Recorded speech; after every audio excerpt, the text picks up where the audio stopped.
The wind had teeth and it was looking for bone. It screamed down from the high peaks of the Madison Range, carrying the first wet snow of the season, a snow that did not dust the ground, but struck it like handfuls of gravel. The woman, Clara, kept her head down, one raw-boned hand holding the collar of her threadbare coat shut.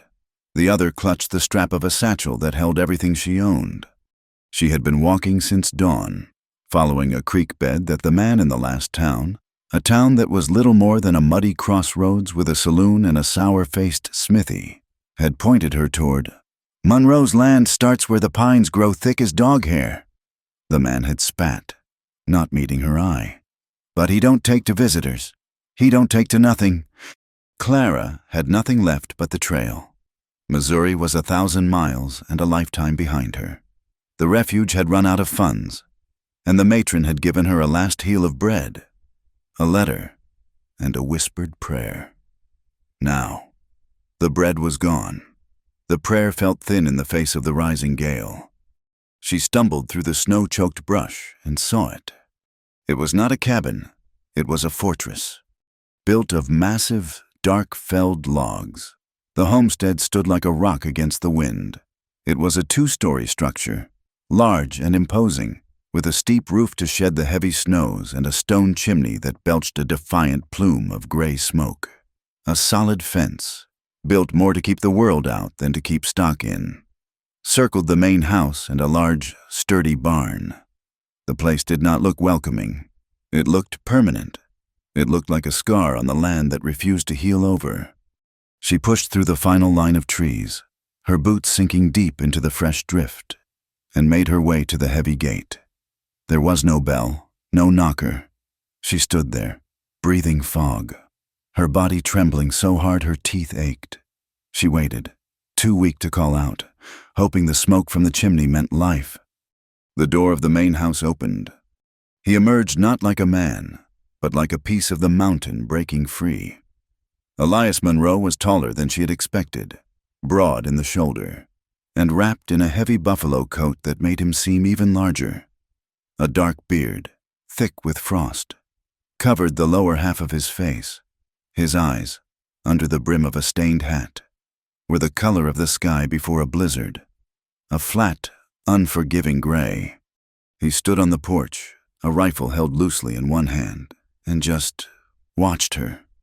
The silence stretched. The wind howled to fill it. Clara felt the last bit of her strength leaving her, draining into the snow. He made no move to speak, no gesture of query. He just waited. As if she were a coyote, he was deciding whether or not to shoot. "Mr. Monroe?" Her voice was a cracked whisper, stolen by the wind.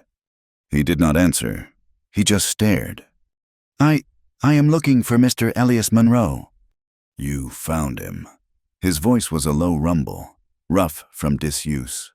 "Ain't nothing for you here. The trail goes back the way you came." He turned, lifting his hand to go back inside. "Wait!" The word was sharper, costing her. She fumbled inside her coat, her numb fingers struggling with a button. "Please, I have a letter, from Pastor Gideon, in Missouri." At the name, Elias Monroe paused. He did not turn fully, but his head canted, just enough. The name hung in the air between them, a strange, forgotten sound. Clara finally ripped the folded paper from her inner pocket. She stumbled forward, holding it out. "He said you knew him. He said you were a God-fearing man. Once." Elias turned slowly. His eyes dropped from her face to the letter, then back to her face. He saw the desperation there, the blue tint to her lips, the way the snow was already gathering on her thin shoulders. He did not move for a long moment. He looked past her, up at the churning sky, as if measuring the storm against his own resolve. The storm was winning. He let out a heavy sigh that plumed white. "One night." He did not open the gate. He turned his back, walked to the house, and went inside, leaving the door cracked open just enough for her to follow. Clara fought the latch on the heavy gate, her fingers slipping on the frozen wood. She pushed it open, stumbled through, and pulled it shut against the wind's assault. She made her way to the porch, her legs like wood, and pushed her way into the cabin. The warmth struck her like a physical blow. It was a dry, stifling heat from a massive cast-iron stove that dominated the far wall. The main room was huge, larger than any cabin she had ever been in. The floors were wide plank, swept clean. A heavy table and 2 chairs sat in the middle of the room. A staircase led to an upper loft. But the room was empty. It was the emptiness of a life scrubbed clean. There were no rugs. There were no dishes left to dry. There were no books, no papers, no coats hung by the door. It was a Spartan, hollow space. And then she saw the ghosts. On the far wall, paler rectangles on the dark wood showed where picture frames had once hung. 2 large portraits, she guessed, and a smaller one. Now, they were stacked against the wall in the darkest corner, their faces turned inward, their secrets kept by the plaster. Near the cold hearth, a hearth built for comfort, not just survival, but now filled with old ash, sat a child's rocking horse. It was beautifully made, with a carved mane and a worn leather seat. It was covered by a heavy canvas tarp, weighted down at the corners with stones, as if it were a body laid out for burial. Clara averted her eyes. She knew this kind of grief. It was a grief with weight, a grief that turned a home into a tomb. Elias was standing by the stove, shrugging out of his buffalo coat. He pointed with his chin toward the fire. "You can sleep there, on the floor. There's blankets in that box." He did not offer her food. He did not ask her name. "Thank you, Mr. Monroe," she whispered, moving toward the stove, her hands held out to the blessed heat. "Do not thank me," he said, his voice flat. "The storm gives you one night, not me. Come morning, you leave." He picked up his rifle, checked the load, and walked back out the door, closing it firmly behind him. She heard the crunch of his boots in the snow, heading toward the barn. Clara sank to the floor, her back against the rough wall by the stove, and let the trembling take her. She did not cry. The time for tears was long past. She just sat, absorbing the heat, her mind as empty and white as the land outside. After a time, the cold began to seep from her bones. The shaking subsided. She heard the mule in the barn bray, a lonely, jagged sound. Hunger, a dull ache she lived with, began to sharpen. She knew, with a certainty that settled deep in her gut, that he would not offer. If she wanted to eat, she would have to find it. If she wanted to stay, she would have to earn it. She stood on unsteady legs. She found the blankets in the box. They were thick wool, clean, and smelled of cedar. She laid one out by the stove, her pallet for the night. Then she looked to the kitchen area. It was as sparse as the rest of the cabin. A pump handle over a dry sink suggested a well beneath the house. She worked the handle until icy water splashed into the basin. She washed her face and hands. The cold so sharp it was like a slap, but it woke her up. She searched the cupboards. There was flour, cornmeal, salt, a side of salt pork hanging from a hook, a half-full sack of beans. It was survival food. Nothing more. She found a heavy iron skillet and a pot. She sliced off a small piece of the pork and set it to render in the skillet. She measured beans into the pot, added water, and set it on the back of the stove to simmer. She mixed cornmeal, water, and salt, and baked 3 small, flat cakes in the pork grease. She ate one cake slowly, standing by the stove, making it last. It was the best thing she had ever tasted. She left the other 2 on a plate on the table. She left the beans to simmer. She looked for other work. There was none. The place was unnervingly clean, the way a man's place gets when he cleans by rote, not for comfort. She saw his mule through the window, standing in the lee of the barn, snow dusting its back. She put her coat back on, braced herself, and went outside. The wind nearly tore the door from her hand. The mule saw her and stomped, its ears back. "Easy," she murmured. She found the feed sack in the barn, a space almost as large and clean as the house. and poured a measure of oats into the trough. She broke the ice in the water barrel with a heavy stick and watched the animal drink. She did this all quietly, without being asked, without knowing if she was allowed. She just did the work that was in front of her. When she returned to the cabin, Elias was back. He was sitting at the heavy table, the plate with the 2 corn cakes in front of him. He had not touched them. He was staring at her. His gray eyes narrowed. She did not speak. She walked past him, removed her wet coat, and hung it on a peg he was not using. She went to the stove and checked the beans, giving them a stir. The cabin smelled of salt pork and warm corn, a domestic smell that felt like a trespass.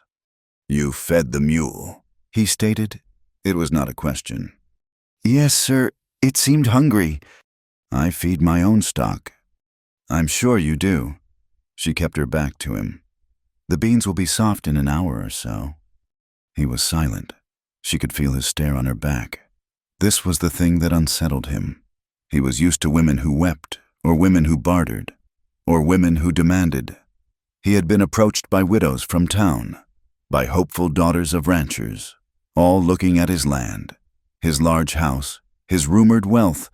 He had sent them all packing with a look or a curse. This one was different. She was quiet. She did not pry. She did not ask for food. She made it. She did not ask for shelter. She simply found the work. It unnerved him, this quiet utility. It was a silence that matched his own, but it was not as cold. He finally picked up one of the corn cakes and bit into it. He chewed slowly, his gaze drifting to the covered rocking horse in the corner. His mind, against his will, slipped. He saw a different woman by that stove, her belly swollen under her apron. Sarah. She had hummed, always hummed, a tuneless sound that filled the house. Then he saw the empty chair, the cold bed, the midwife's apologetic eyes, the blood on the sheets. Grief was a thing with weight. He had carried it for 6 years, after Sarah died trying to birth their son. And then the boy, Thomas. He had been small, but he was a fighter. He had survived the birth Sarah had not, for 5 years. Thomas had been the single point of light in Elias's dark world. He had built that rocking horse with his own hands, sanding the pine until it was smooth as glass, just to see the boy laugh. Then, smoke. Elias's hand clenched on the table. The smell of the cornbread suddenly mixed with the acrid, terrible smell of burning pitch and cloth. He had been checking a trap line on the ridge. A freak summer storm had rolled in. Lightning had struck the barn where Thomas was playing. By the time Elias got back, it was too late. He had pulled the boy's small, charred body from the ashes himself. After that, he had turned the portraits to the wall, covered the horse, and let the cold in for good. He looked at the woman by the stove. She was too thin. He could see the sharp line of her jaw, the hollows under her eyes. She looked breakable, but she had survived the trail. She had faced him at the gate. She was not as breakable as she looked. "You're from a refuge," he said, his voice grating. Clara nodded, still not looking at him. "Yes, sir. The Widow's Hope in St. Joe." "You got a husband?" "No, sir, not anymore." He grunted. He finished the second corn cake. He stood, took the pot of beans, and ladled a thick helping into a bowl. He ate standing up, fast and efficient, like an animal. He put the bowl in the sink, grabbed his heavy coat, and went to the door. Where are you going?" she asked, her voice small. "Barn." "But the storm." "I do not sleep in the house when there are guests." He left. She watched from the window as he disappeared into the driving snow, a lantern swinging at his side. He preferred the cold and the company of his mule to being in the same room as her. Clara understood. She ate a small bowl of the beans, cleaned the pot and the bowls, and pumped water until they were rinsed.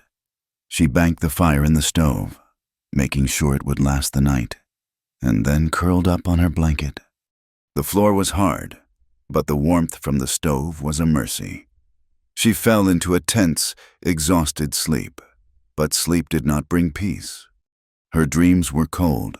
They were not of mountains and snow, but of polished floors and the smell of lemon oil. She was back in the judge's house in Missouri. She was a companion, a servant, to the judge's frail wife. She had been safe there. For a time. Then the judge's son had come home from the east. He had kind eyes and soft hands, and he spoke to her of poetry. Then came the shame, the hidden months, the small, secret swelling. The judge's wife, who had seen her as a daughter, now saw her as a serpent. They had hidden her away in an attic room when the time came. The dream shifted. Cold, pain, blood. She was alone. There was no midwife, just a basin of cold water and a stack of rags. And the baby. It had come into the world as silent as the snow outside. A perfect, small, stillborn girl. She whimpered in her sleep, her hands clutching the wool blanket. She saw the judge's wife again, her face a mask of disgust. "You have brought ruin to this house. You are a stain." They had taken the small, wrapped body from her. They had given her $10 and put her on a wagon bound for the refuge. She had been discarded, like trash. Clara woke with a gasp, her heart pounding. The cabin was dark, save for the red glow from the stove's grate. The wind shrieked outside, a living thing trying to claw its way in. She was safe. She was warm, but the cold was inside her. She lay awake for hours, listening to the storm and to the profound, terrifying silence of the house. When the first gray light of dawn broke, she was already up. She added wood to the stove, put a pot of water on to boil for coffee, and mixed more cornbread. The door opened, and Elias entered. He was covered in snow, his beard a solid mass of ice. He kicked the snow from his boots on the porch and stomped inside, bringing a blast of Arctic air with him. He ignored her, heading straight for the coffee pot, pouring the hot water over the grounds in a tin filter.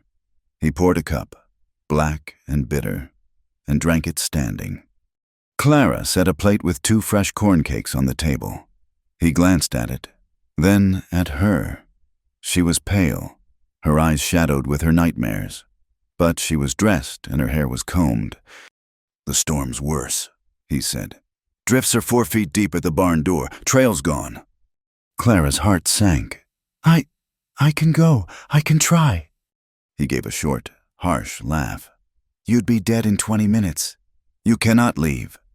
He drank the rest of his coffee. "And you cannot stay." She waited, her hands folded in front of her.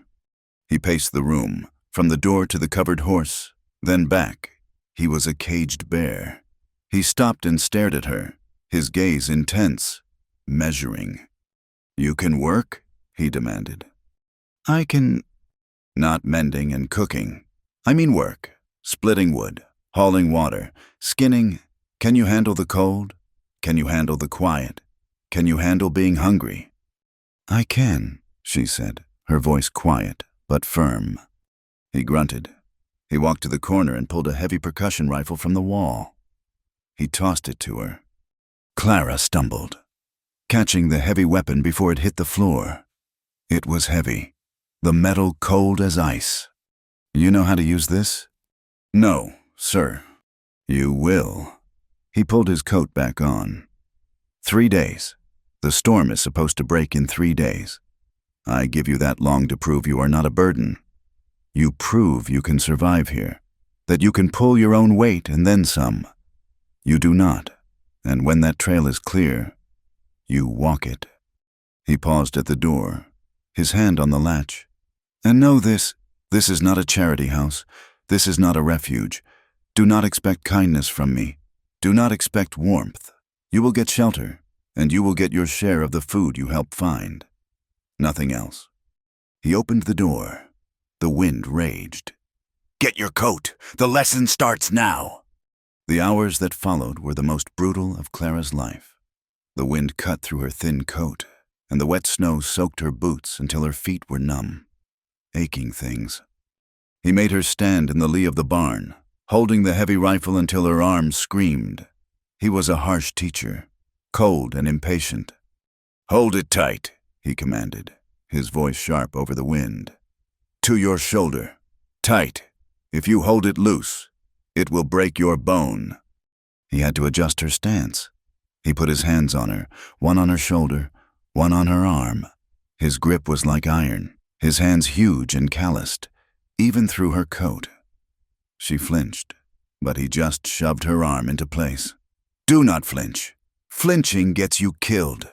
He stepped back immediately, as if touching her had burned him. "Breathe out. Squeeze the trigger. Do not pull it. Squeeze." She aimed at the dark knot in a fence post he'd pointed to. She breathed out, her breath a cloud, and squeezed. The explosion was deafening. The rifle kicked back with a force that sent a sharp, agonizing pain through her shoulder, knocking her back a step. She cried out, dropping the heavy barrel into the snow. Her shoulder felt dislocated. "Get up," he ordered, his voice devoid of any sympathy. "You dropped it. Now you clean it, and you load it again."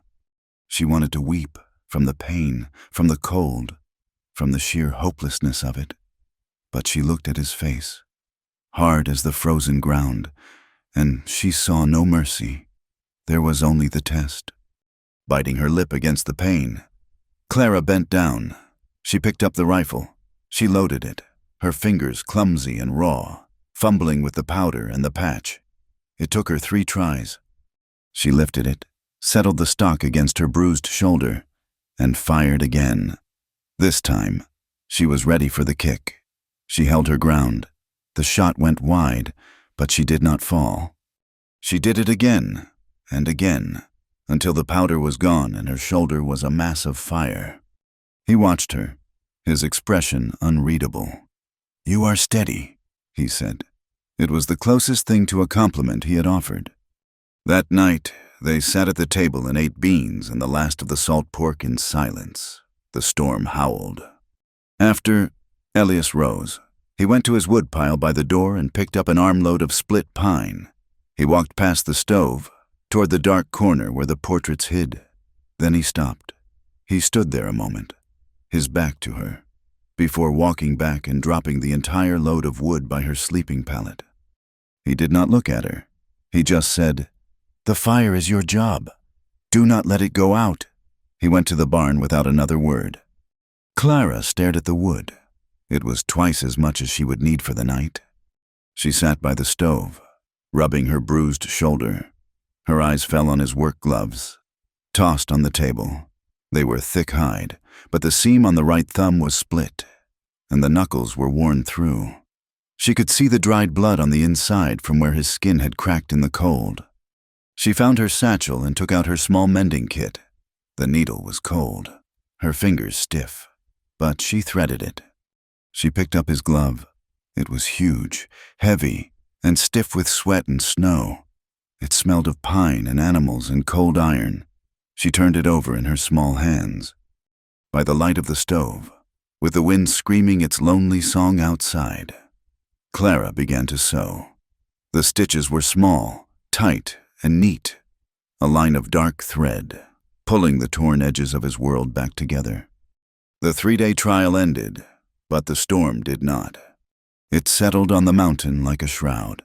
The wind, which had shrieked, fell to a low, tearing moan that never stopped, day or night. The snow did not fall. It moved sideways, a blinding white wall that erased the world. The sky vanished. The peaks of the Madison Range vanished. The fence line, the creek, the entire valley. All of it was gone, buried under a churning, frozen sea. The world shrank to the size of the cabin, and the cabin shrank to the circle of warmth around the stove. Elias Monroe was a creature of the storm. He spent his days in it, a dark shape fighting the relentless white. He shoveled paths to the barn that filled in an hour after he cut them. He spent hours digging out the roof of the lean-to, where his mule and 2 milking goats huddled. He came inside only to eat, and he ate standing. He was a pillar of ice. He would stand by the stove, his beard a solid, frozen mass, and let the snow melt from his buffalo coat into a puddle on the floor. He would drink scalding coffee, eat the beans and cornbread Clara wordlessly set out, and then turn and walk back into the white hell. Clara's world was the fire. She kept it fed. The pump under the house froze, so she melted snow for water, for drinking, for the animals, for the endless, bitter coffee. She rationed the salt pork and the beans. She swept the floor. She mended. She had mended his gloves. When he came in that first morning after the storm had truly hit, he saw them on the table, the seam on the thumb sewn tight, the knuckles patched with a piece of canvas she had found in a supply box. He stopped. He looked at the gloves, then at her. She was by the stove, her back to him, stirring the beans. He put the gloves on. They were still stiff, but the holes were gone.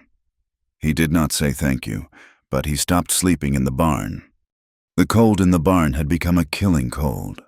He brought his blankets inside, but he did not lay them near her. He took the far side of the room, near the door, as far from her warmth as he could get while still being inside. They lived in the cabin like two wary animals forced to share a cave. The stove their only truce. On the fourth day of the blizzard, the wind died. The silence that fell was heavy and unnatural. The air grew so cold it felt sharp in the lungs. Elias, restless in the quiet, pulled on his coat. "Need to check the traps," he grunted. "And the creek, ice will be thick enough to hold, but the goats need water the snow cannot give." Clara watched him from the window, her hand resting on the warm wool of the shawl she had not taken off since he gave it to her. He grabbed his axe and a shovel and disappeared into the snow, which was drifted higher than his head in places. An hour passed. The cabin was unnervingly silent without the wind. Another hour. Clara stopped her mending. She looked at the clock on the mantel, a simple wooden thing. Its hands stopped at 4:30. It had not ticked since she arrived. But the light inside the cabin was changing, turning from a flat, oppressive gray to a deeper, colder blue. Evening was coming. He was gone too long. She felt a prickle of something she had not allowed herself to feel. Fear, not for herself, but for him. He was the mountain. He was ice and rock, but the mountain did not care. The cold was impartial. She put on her thin coat, then paused. She went to the peg and pulled down his spare wool mackinaw, a heavy red and black check, and put it on over her own. She wrapped her shawl around her head and neck, pulled on the boots he had given her, old ones of his, stuffed with rags to fit, and went outside. The cold was a physical blow. It stole her breath. "Mr. Monroe?" Her voice was a small, dead sound, absorbed instantly by the snow. She saw the path he had cut, a narrow trench leading toward the creek. She followed it. The snow on either side was higher than her head. It was like walking in a grave. "Elias!" She called his name this time. The silence that answered was absolute. She began to run, stumbling in the deep, powdery snow.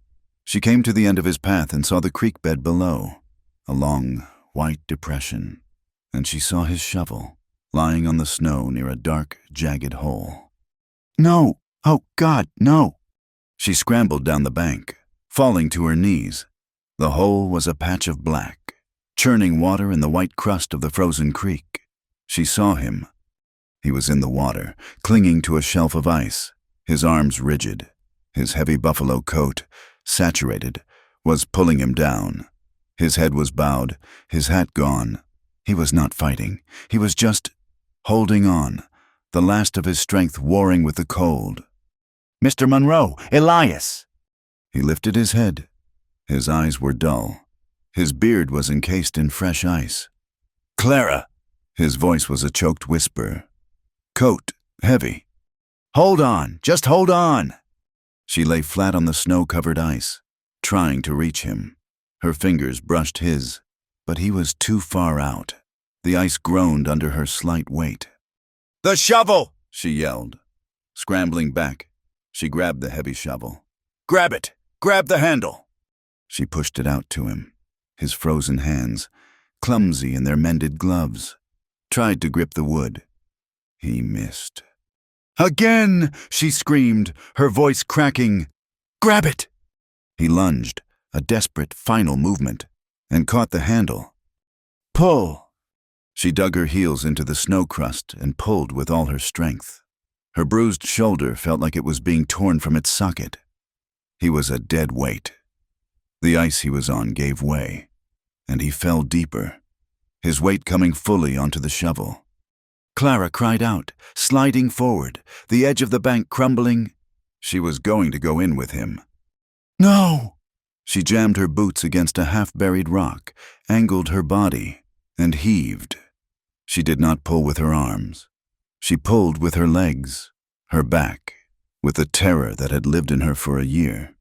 He moved. An inch. Another. His body scraped the edge of the broken ice. He groaned, a low animal sound, and tried to kick. "I have you!" she yelled, grit in her teeth. "I have you! Pull!" With one last desperate surge, she fell backward, dragging him up and out of the water. He spilled onto the snow like a landed fish, a massive, dripping, frozen thing. He did not move. He just lay there, shaking in violent, full-body spasms. "We have to get up! Elias, you have to get up!" He could not. His body was already locking up. She knew she had only minutes. She put her arms under his, wrapped them around his chest from behind, and tried to lift. It was impossible. He was twice her size, and the water in his coat added another 50 pounds. "You have to help me!" she screamed in his ear, shaking him. "Elias, Thomas, Sarah!" At the names, something flickered in his eyes.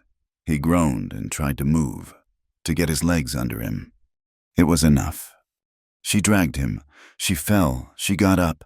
She pulled him, one agonizing foot at a time. Back up the bank, into the trench he had dug. He collapsed.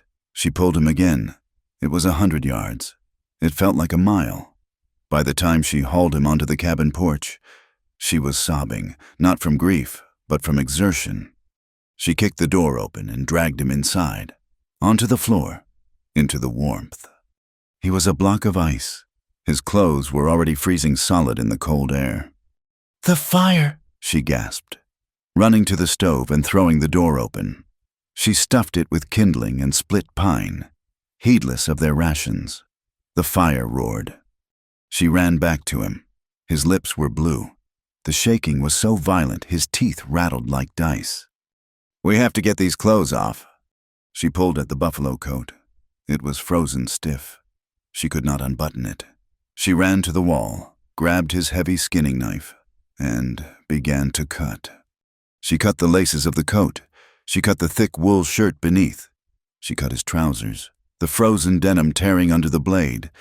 It was a desperate, intimate violation. She did not see a man.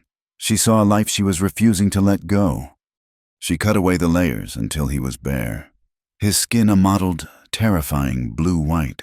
She dragged him closer to the stove, onto the blankets of his own pallet. Then she piled everything on top of him, her own blankets, his spare ones from the chest, the canvas tarp from the rocking horse. He did not stop shaking. His eyes were rolled back, his breath shallow. She ran to the stove, melted snow, heated water. She found rags. She soaked them in water as hot as she could bear and began to rub his limbs. She rubbed his feet, his hands, his chest, trying to force the life back in. "You will not die," she whispered, her voice fierce. "You will not leave me here. Do you hear me, Elias Monroe? You will not die." For 2 days, he burned. The ice in his veins turned to fire. The fever took him, and he left the cabin, left Montana, and went somewhere deep and dark in his past. Clara did not sleep. She pulled one of the heavy chairs to his pallet and sat a vigil. She forced water and bean broth between his cracked lips. She changed the cool cloths on his forehead, and she listened. In the fever, the walls he had built crumbled. The silence he lived in was filled with ghosts. "Sarah," he mumbled, his hands twisting the blankets. "It hurts. I know it hurts. God, I'm sorry. I'm so sorry. Sarah." He would weep, dry, racking sobs that shook his entire frame. Clara would wipe his face, her own expression tight. She knew that pain, the pain of a body failing. Then the grief would turn to terror. "Thomas!" he shouted, his eyes wide, seeing something she could not. "The barn! Get out! The ladder! It is on fire! Thomas!" The shout was so loud it rattled the tin cups on the shelf. He tried to sit up, his eyes wild. My boy, I wasn't there. I'm sorry. He would collapse back, spent, mumbling. All of them gone, left me. I'm sorry. Clara listened to it all. She heard the death of his wife in childbirth. She heard the death of his son in a fire. She heard the guilt that had hollowed him out and left this cold, silent man in its place. She did not judge. She just continued her work, wiping his brow, forcing him to drink. On the third morning, the blizzard had passed. The world outside was a brilliant, blinding white, the sky a piercing, clean blue, and the cabin was silent. Clara woke with a start, her head snapping up from where it had fallen onto her chest. Elias was staring at her. The fever was gone. His gray eyes were clear and impossibly tired. He looked at her, at the chair she sat in, at the empty bowl on the floor, at the canvas tarp that was still half covering him. He was weak, and he was ashamed. He tried to sit up, but groaned, his muscles locking. "Do not move," Clara said, her voice rough from disuse. She stood, her own body aching from stiffness. "You are weak. You have been sick." He said nothing. He just watched her as she moved to the stove, stoked the fire, and prepared him broth. He saw how she moved, with a quiet efficiency, her face pale, with dark circles under her eyes. He saw the strength in her that he had mistaken for weakness. He owed her his life. The knowledge sat between them, heavy and uncomfortable. He did not speak for the rest of that day. He was not cruel. He was just gone. He had retreated somewhere deep inside, somewhere she could not reach. He drank the broth she gave him. He let her help him sit up, but his eyes were distant. The silence in the cabin was suffocating. It was worse than the storm. Clara could not bear it. That evening, as the blue light of dusk filled the room, she looked around, desperate for something to fill the void. Her eyes landed on a high shelf, one she had not paid attention to. There was a single book, its leather spine dark with dust. She stood on a chair, pulled it down, and wiped the cover. It was a book of Psalms. She opened the front page, in a delicate, looping script. It read, Sarah Monroe, 1869, from her loving husband, Elias. Clara's breath caught. This was his wife's. She was trespassing on the most sacred ground. She turned to put it back. "Read it." His voice was a rasp, his first word all day. He was watching her, his face a shadow in the dim light. She hesitated, then sat in the chair by his pallet. She opened the book to a page marked with a faded ribbon. "The Lord is my shepherd," she read, her voice low and steady. "I shall not want. He maketh me to lie down in green pastures. He leadeth me beside the still waters." She read on, the simple, ancient words filling the cold room. She read of valleys and shadows, of comfort and fear. When she finished, she looked up. Elias had closed his eyes. A single tear tracked from the corner of his eye, through the stubble on his cheek, and disappeared into the blanket. He did not move. He did not speak. He just let her voice, and Sarah's book, wash over him. A week passed, snowbound. The trail was impassable. The world was frozen, but inside the cabin, something had begun to thaw. Elias regained his strength slowly. He sat by the fire, wrapped in a blanket, and watched her. He watched her cook, watched her mend. He watched her go out to feed the mule, her small form swallowed by his heavy mackinaw. They began to talk. Not of the past, not of their ghosts, but of small things. "The snow is packed," he said one afternoon, staring out the window. "Good for trapping. The rabbits will be hungry." "I found a sack of potatoes in the root cellar," she said. "They are soft, but they are not rotten. We can have stew." It was a start. One night, the cold was so bitter the cabin walls cracked and popped. They sat on the hearth, huddled close to the fire, neither speaking. "You should have let me go," Elias said quietly, staring into the flames. "In the creek, it would have been easy." "I do not know how to do what is easy, Mr. Monroe," Clara said, her hands busy mending the trousers she had been forced to cut from him. "I only know how to hold on." "Why?" he asked, his voice rough. "I was a brute to you. I gave you nothing." "You gave me shelter," she said simply, not looking up. "And you did not ask me questions. I have no one else, no one at all." He waited. The silence was an invitation now, not a wall. "My mother died when I was born," Clara said, her voice so low he had to lean closer to hear. "My father, he was a good man, but the drink took him. He drank himself into the grave before I was 10. She tied off a thread. "I worked for a judge and his wife in Missouri. She was frail. I was her companion, but I was just a servant. When she passed, there was no place for me." She left out the sun. She left out the shame. She took a deep breath, and the next words came out in a whisper. "I lost a baby, a little girl." Elias, who had been staring at the fire, turned his head. His gaze was sharp, intense. "She was born still," Clara whispered, her eyes fixed on her needle. "In an attic room. It was so cold. I was alone." She stopped, her hands gripping the rough denim. She did not cry. She had no tears left for that. Elias stiffened. His whole body went rigid. Clara could feel the change in him. He was seeing it. The cold room, the still child, the blood, Sarah. He stood up so fast it startled her.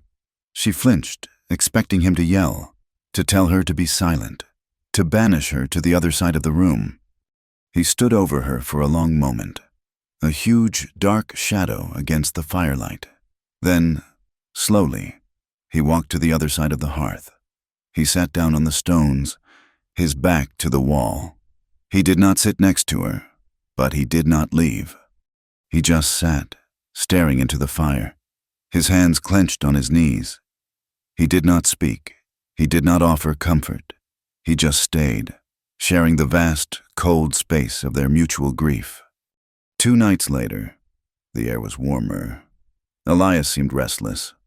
He got up from the table and went to the large, dark wood trunk that sat at the foot of his unused bed. It was the first time she had seen him open it. The smell of cedar and lavender filled the room. He reached inside, his movements slow, and pulled something out. It was a shawl, a deep, midnight blue wool, impossibly soft. It was edged with simple, pale yellow embroidery. He walked over to her. She was on her pallet, mending one of her own thin stockings. "Sarah," he said, his voice thick. "She made this. It is warm." He held it out. Clara looked at it, her eyes wide. It was a holy relic. It was a piece of his wife, of the life that had existed here before the cold set in. "I cannot, Mr. Monroe. It is hers." "Take it," he said, his voice rougher now. "The dead do not need to be warm. The living do." Her hands trembled as she reached out. The wool was softer than anything she had ever touched. She took it from him, their fingers brushing for a brief second. His skin was rough, calloused, and warm. She lifted the shawl to her face. It smelled of him, of cedar, and of a faint, lingering lavender. She wrapped it around her shoulders. It was like a shield. It was like an embrace. She buried her face in its scent and breathed in. The next day, Elias was strong enough to go to the barn. He spent the morning clearing the snow from the roof, his movement steady, his strength returned. Clara went to bring in the mule to water it at the trough. She pushed open the heavy barn door and found Elias standing in an empty stall, his hand flat against the wooden wall. He did not turn. "This was his," he said, his voice quiet. He traced a small, crudely carved letter in the wood. Clara stood in the doorway, the brilliant winter sun at her back, illuminating the dust motes dancing in the cold air. Thomas, he loved the mule," Elias said, his voice thickening. "He wanted a horse. I was building him that rocker." He pointed with his chin to the main house. "To practice on. He was a bright boy. So bright." His shoulders began to shake. He did not make a sound, but his big frame was racked with a silent, terrible grief that he had held inside for years. He leaned his forehead against the wall, his hand still on the T. Clara's heart broke. It broke not just for him, but for herself. The sight of this strong man, broken by a loss she understood too well, unlocked the final, frozen place inside her. The cold attic room, the silent baby, the disgusted face of the judge's wife, the long, lonely walk to Missouri, the terror at the gate, it all came rising up in a wave. She leaned against the doorframe and began to cry. She wept silently, tears streaming down her face, her hand clutching Sarah's shawl at her throat. She cried for his son and for her daughter. She cried for his wife and for her own lost innocence. She cried because the world was hard and cold, and they were so very alone in it. Elias turned, his own grief interrupted by hers. He saw her, awash in the doorway's light, her face wet with tears, her shoulders shaking. He stared for a second, his face a mask of confusion. Then, the ice in his eyes finally broke. He strode across the barn in 2 steps. He did not ask her what was wrong. He did not tell her to stop. He reached her, and instead of speaking, he simply unwrapped his heavy buffalo coat, the one she had saved him in, the one she had cut from his body, and wrapped it around her. He pulled her forward, off the doorframe, and into his chest. He just held her. His one arm went around her back. His other hand, huge and rough, came up to cradle the back of her head, pressing her face into the rough wool of his shirt. He said nothing. He just stood there, a solid wall against the cold, absorbing her sobs into his own chest, sharing the weight of it all. That night, the cabin was different. The air was settled. Elias brought his blankets in from the cold corner by the door. Clara had her pallet by the stove, as she always did. He laid his own blankets down on the other side of the hearth. They were separated by the fire, but they were closer than they had ever been. She lay down, wrapped in Sarah's shawl. He lay down, his back to her. They lay in the dark for a long time, the only sound the crackle of the fire and the settling of the cabin in the immense cold. She was facing the fire, and he was facing the wall. Then, slowly, Elias turned over. He lay on his back, staring at the ceiling. She turned over, so her back was to him. They lay like that, back to back, the heat of the fire on their faces. They did not touch. But for the first time since she had arrived, neither of them was running. Neither of them moved away. Spring did not arrive on the mountain. It fought its way in, inch by bloody inch. The thaw was a slow, agonizing release. For weeks, the world was a symphony of dripping. Water ran in dirty rivulets down the cabin walls. The snow, which had been a clean white blanket, rotted from the ground up, revealing a winter's worth underscore of underscore frozen mud, dead grass, and the bones of a deer killed by wolves near the fence line. The creek, unleashed, became a brown, churning roar, thick with broken ice. With the breaking of the weather came the breaking of their truce. Elias was outside from sunup to sundown, his strength fully returned. He moved with a restless, pent-up energy, mending the fence sections crushed by the snow, clearing the roof of the barn, and splitting a mountain of wood, as if he could fight the coming season into submission. Clara, too, felt the shift. The confinement of the cabin, once a sanctuary, now felt like a cage.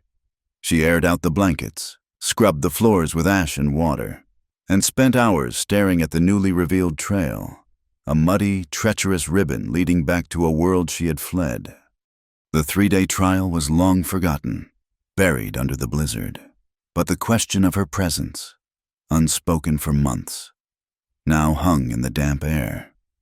She was no longer a rescue. She was a choice. He made the offer one evening. The sun was setting, casting a weak, watery light over the valley. They had finished a silent meal of rabbit stew. Elias cleared his throat. He did not look at her. He stared at the fire. The trail to town will be passable in a week, maybe less. Clara's hands, which had been mending a seam in her dress, went still. The needle froze in the cloth. She waited.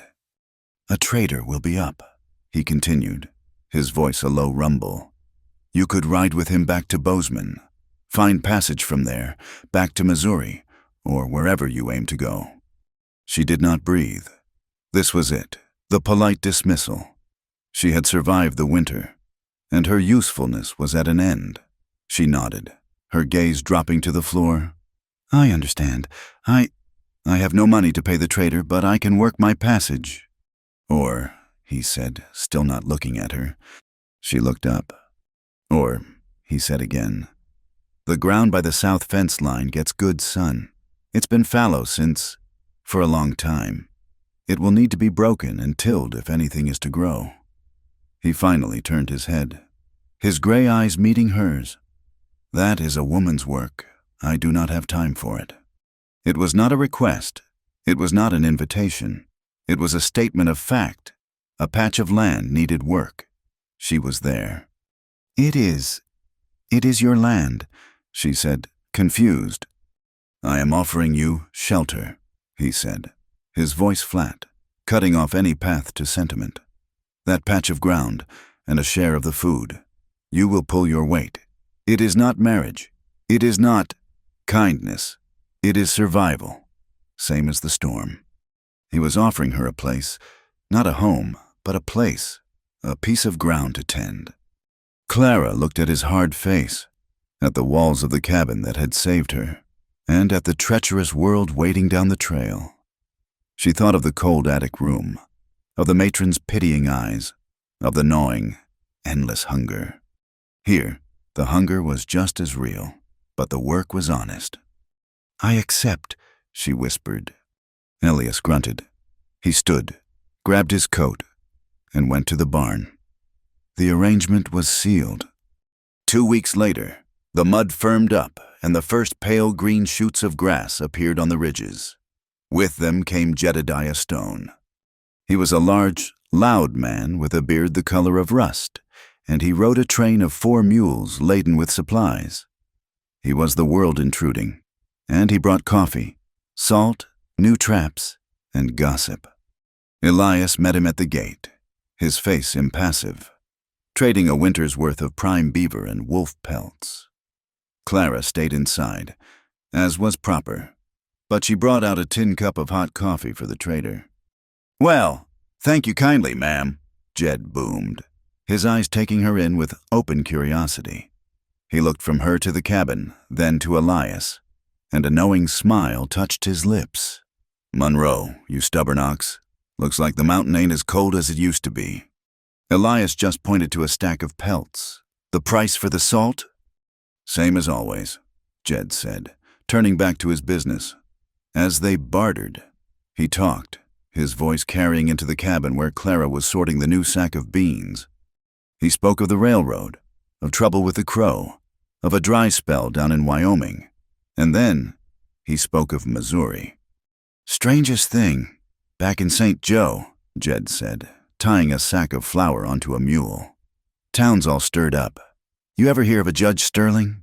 Big man, money from railroads, I think. Clara's hands froze in the bean sack. Her blood went cold. His wife passed this last year, God rest her. Jed continued, ignorant of the tension he had created. And now he is on a tear.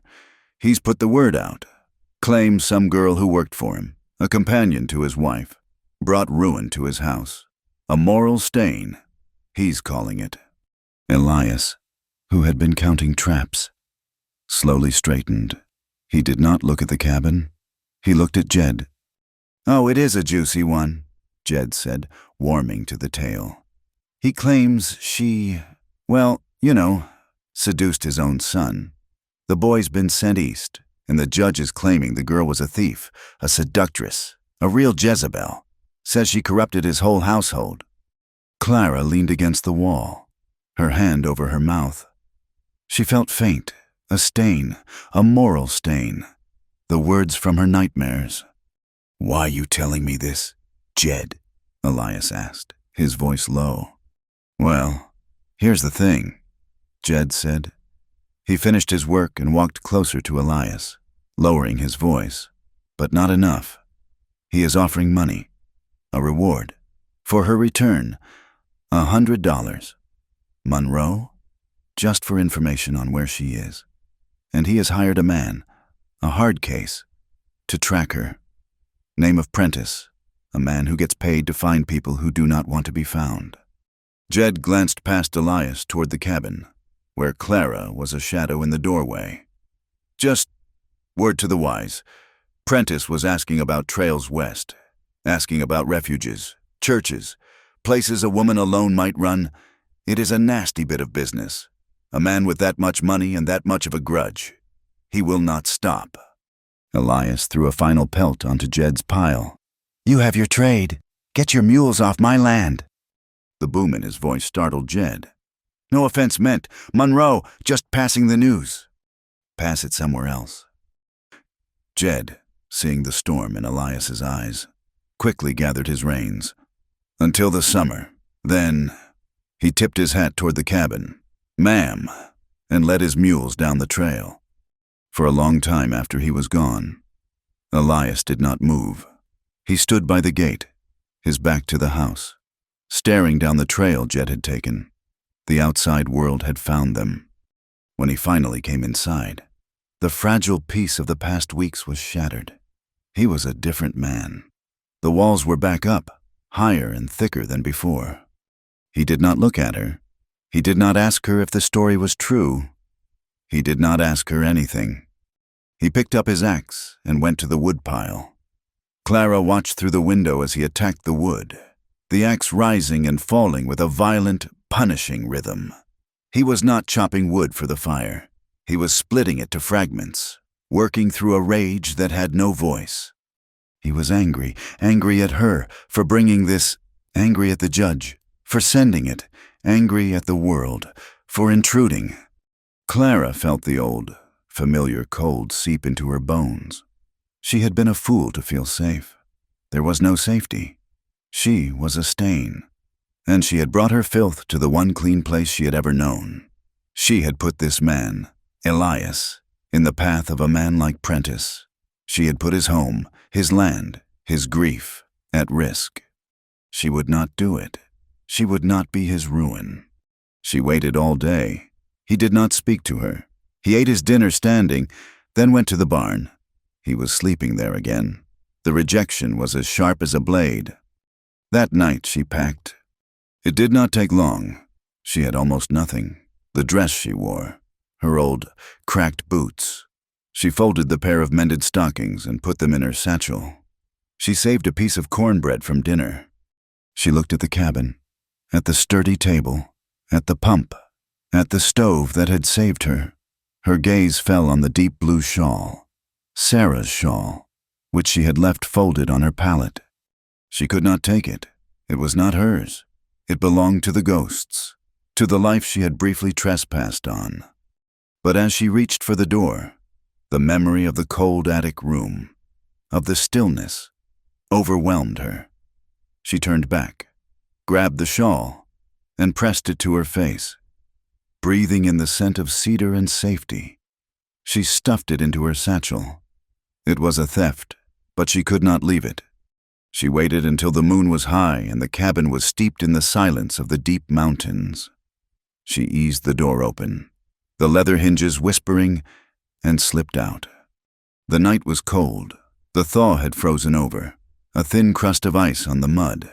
She walked, not on the path, but on the dead grass beside it, to muffle her steps. She reached the heavy gate. A shadow detached itself from the gatepost. "So that is it," Elias's voice, low and rough, cut through the dark. "You run!" Clara froze, her hand on the latch. He was standing not 10 feet away, his arms crossed, his large form blocking the trail completely. He had been waiting. "Please," she whispered, her voice trembling. "Mr. Monroe, let me pass." "Where will you go?" he demanded. "The woods? You think the wolves are kinder than that man Prentice?" "It is not your concern." She tried to push past him, toward the latch. He stepped in front of her, a solid wall of muscle and anger. "You bring this storm to my door, and you say it is not my concern." "I am leaving. I am saving you the trouble." Her voice was rising, cracking with panic. "He will come here, and he will find me, and he will ruin you. He will take your land. He will tell everyone." "Let him," Elias said, his voice a low growl. "I do not give a damn what the worms in town say. I do not give a damn about a judge from Missouri." "You do not understand," she cried, finally breaking. "You do not know what they are saying, what I am. I am what he called me. I am a stain. I am unclean. I will not bring that here. I will not. She was sobbing now, her shoulders shaking, her hands clutching the satchel strap. Elias looked at her, his face a mask of stone in the moonlight. He seemed to be looking through her, at all the years of pain she carried. He was silent for a long moment. "You are not the only one who's been ruined," he said, his voice so quiet it was almost lost to the wind. The words struck Clara harder than a physical blow. The pity, the shared grief. It was all gone, replaced by this cold, hard judgment. Everything inside her broke, all the fear, all the shame, all the quiet gratitude she had harbored for this man, curdled into a sudden, white-hot rage. "Ruined," she spat, her voice tearing from her throat. "How dare you? You were not ruined. You chose this." She stalked toward him, jabbing a finger at his chest. "You were not ruined. You were hurt, and you took that hurt, and you built a tomb out of it. You turned their pictures to the wall. You covered the horse. You locked the door, and you let the cold in." Elias's face darkened, his eyes flashing, but she did not stop. "You hide!" she screamed, the sound echoing off the dark barn. "You hide behind your grief because it is easier. It is easier than living. You hide behind Sarah. You hide behind Thomas. You think that makes you strong? It makes you a coward. You want to be ruined because it means you do not have to try. You do not have to feel anything. You are a ghost, Elias Monroe, and you are haunting your own life." She was breathless, shaking, the words hanging in the icy air between them. His face was terrible. The granite had cracked, and what was underneath was raw and bleeding.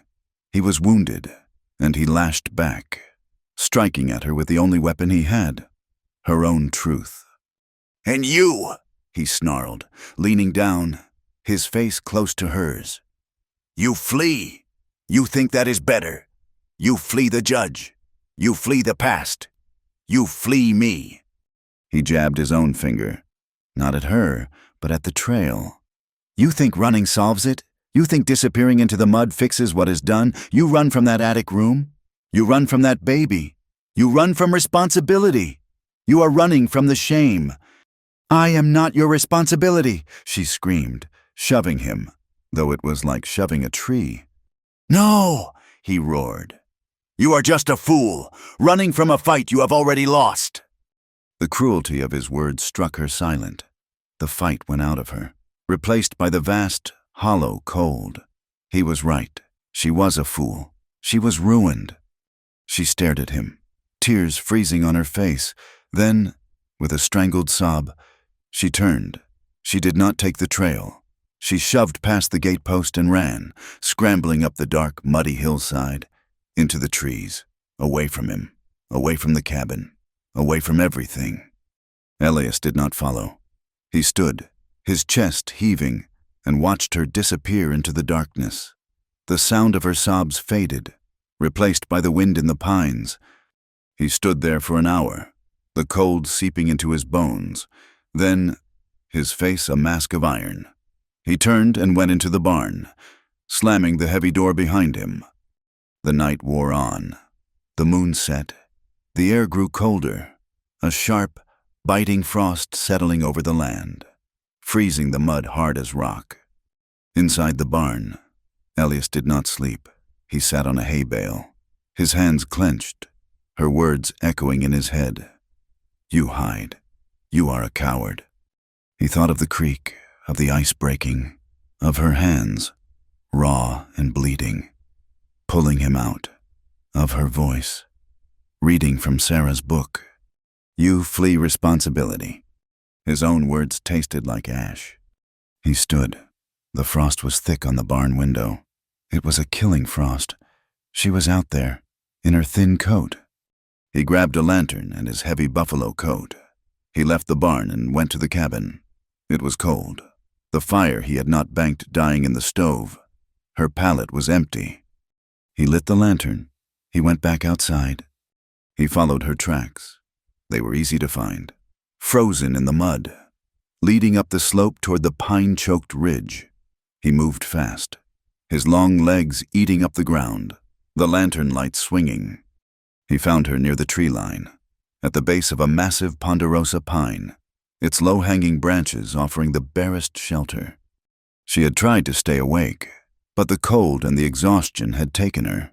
She was curled in on herself, a small, dark bundle against the roots of the tree. She was wrapped in Sarah's blue shawl. She was asleep, but it was the wrong kind of sleep.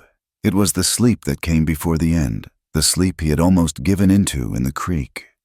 Her satchel was beside her. Her hand was outside the shawl, clutching a piece of paper. It was crumpled, stiff with frost. He held the lantern closer. It was the letter from Pastor Gideon, the one that had been her passport into his world. She had been clutching it, her last piece of proof that she was not the stain the judge called her. His anger, his pride, all of it, shattered. He saw only her fragility. He saw the woman who had pulled him from the ice. He saw the woman who had cried in the barn for his son. He set the lantern in the snow. He did not wake her. He shrugged off his heavy coat and laid it over her. He bent, sliding one arm under her back and the other under her knees.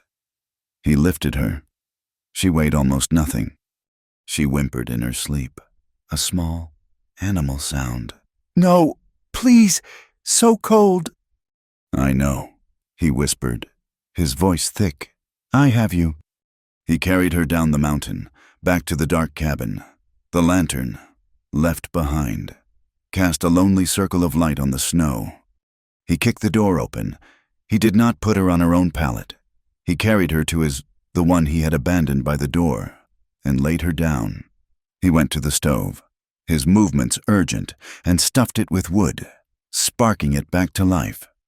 He pulled the blankets from his trunk, the heavy, clean wool ones Sarah had woven, and piled them on top of her. She was still shivering, lost in a cold dream. He sat in the heavy chair beside her, the same chair she had used for her vigil over him. He watched the firelight flicker on her pale, tear-stained face. Her hand, still clenched from holding the letter, lay on top of the blanket. Her fingers were blue with cold. He reached out, his large, rough hand, calloused from the axe in the cold, closed over hers. She whimpered again, but she did not pull away. Her fingers, even in sleep, seemed to grip his. Elias did not move. He did not sleep. He sat in the darkness, watching the fire grow. Holding her hand, he sat there, a guardian against the ghosts and the cold, and waited for the dawn. Clara woke to the smell of wood smoke and coffee. She was not on the frozen ground. She was not by the tree line. She was on Elias's pallet by the door, buried under a mountain of warm, dry wool blankets. The cabin was warm. Sunlight, thin and pale, streamed through the window. She sat up, her body aching from the cold and the tension. The blue shawl, Sarah's shawl, was still wrapped around her shoulders. Elias was by the stove, his back to her, ladling coffee into a tin cup. The night came back to her in a rush of shame. Her accusations, his cruelty, her desperate, foolish flight into the dark. And then, him, finding her, lifting her. "Mr. Monroe," she whispered, her voice a dry croak. He stopped, but did not turn. I am sorry," she said, her hands twisting in the blanket. "For what I said, I had no right. It was cruel." He turned, the cup in his hand. His face was set, not in anger, but in a new, unreadable resolve. The coldness was back, but it was different. It was not the hollow cold of grief. It was the hard, sharp cold of a decision made. He walked over and handed her the cup. His fingers brushed hers. He did not pull away. "It is done," he said, his voice flat. He looked at her empty pallet by the stove. "The ground is too cold. You will sleep here." It was not a request. He turned away and put on his heavy coat. "The sun is out. The south field needs to be broken. It is a long time past planting." He grabbed his axe and left the cabin. Clara sat, holding the warm cup. He had not forgiven her. He had not argued. He had simply erased it. He had not mentioned the judge. He had not told her to leave. He had told her the ground needed planting. She drank the coffee, the first warmth she had felt in a day. He had held her hand all night. She knew it. She had felt the rough, calloused warmth of it even in her sleep. He had stayed. A decision had been made, not by her, but by him. He was not hiding anymore. The weeks that followed were a testament to that silent choice. Elias Monroe, who had let his world crumble to a bare, clean tomb, began to build. He did not speak of the judge, or of the man Prentice. He spoke of work, but the work was different. It began with the garden. He did not just point to the fallow patch. He spent 2 days attacking it himself. The ground was rocky, choked with the roots of sage and bitter weed. He fought it with a pick and shovel, his body moving with a coiled, furious energy. He tore the rocks from the earth and built a low wall with them. He broke the hard, virgin soil until it was black and soft. When it was done, he came into the cabin, pulled a small, carved wooden box from the high shelf, Sarah's seed box, and set it on the table. "This is your work now," he said. Clara planted. She planted beans, squash, potatoes, and corn. She planted the small patch of herbs, thyme and lavender, that had survived in the box. As she pressed the seeds into the warm, dark earth, she felt as if she were planting herself. Elias moved from the earth to the house. He repaired the shutter on the upstairs window, the one that had banged and creaked in the winter storms. She heard the sound of his hammer, a steady, rhythmic thud, thud, thud, that was the sound of fixing, not just enduring. He took the heavy canvas tarp from the rocking horse. He did not hide the horse. He did not burn it. He spent an afternoon with sandpaper and oil, rubbing the wood until the grain shone. He fixed the one loose rocker. Then he set it in the corner, by the fire, uncovered, a memory, not a tomb. He did the same with the portraits. One evening, Clara came in from the garden to find him standing on a chair. He was hanging the pictures back on the wall, in the pale rectangles where they had once belonged. A man with a stern, kind face, his father, perhaps. A dark-haired woman, her face plain, but her eyes full of a soft, steady light. Sarah, and a small boy, no older than 5, clutching a wooden bird. He had Elias's gray eyes and Sarah's soft mouth, Thomas. The ghosts were no longer hiding, their faces to the wall. They were present. They were watching. Elias was not just protecting Clara. He was reclaiming his life. The air in the cabin changed. The silence was still there, but it was no longer heavy with unspoken grief. It was an expectant silence. Clara found herself breathing easier. The tightness in her chest, the one that had lived with her since the attic room in Missouri, began to ease. She worked in her garden.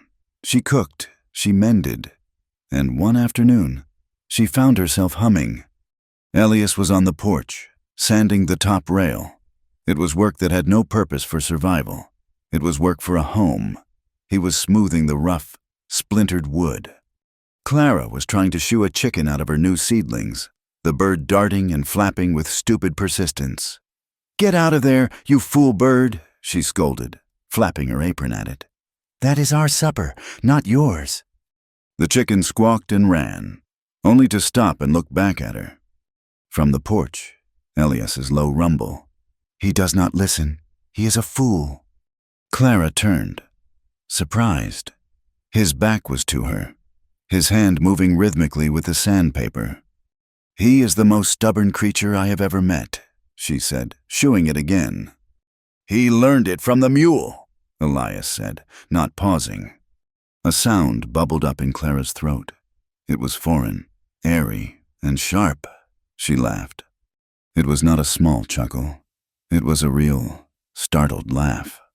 The sound of the sandpaper stopped. Clara put her hand to her mouth, as if she had cursed. She looked at Elias. He had turned. He was watching her, his hand frozen on the rail.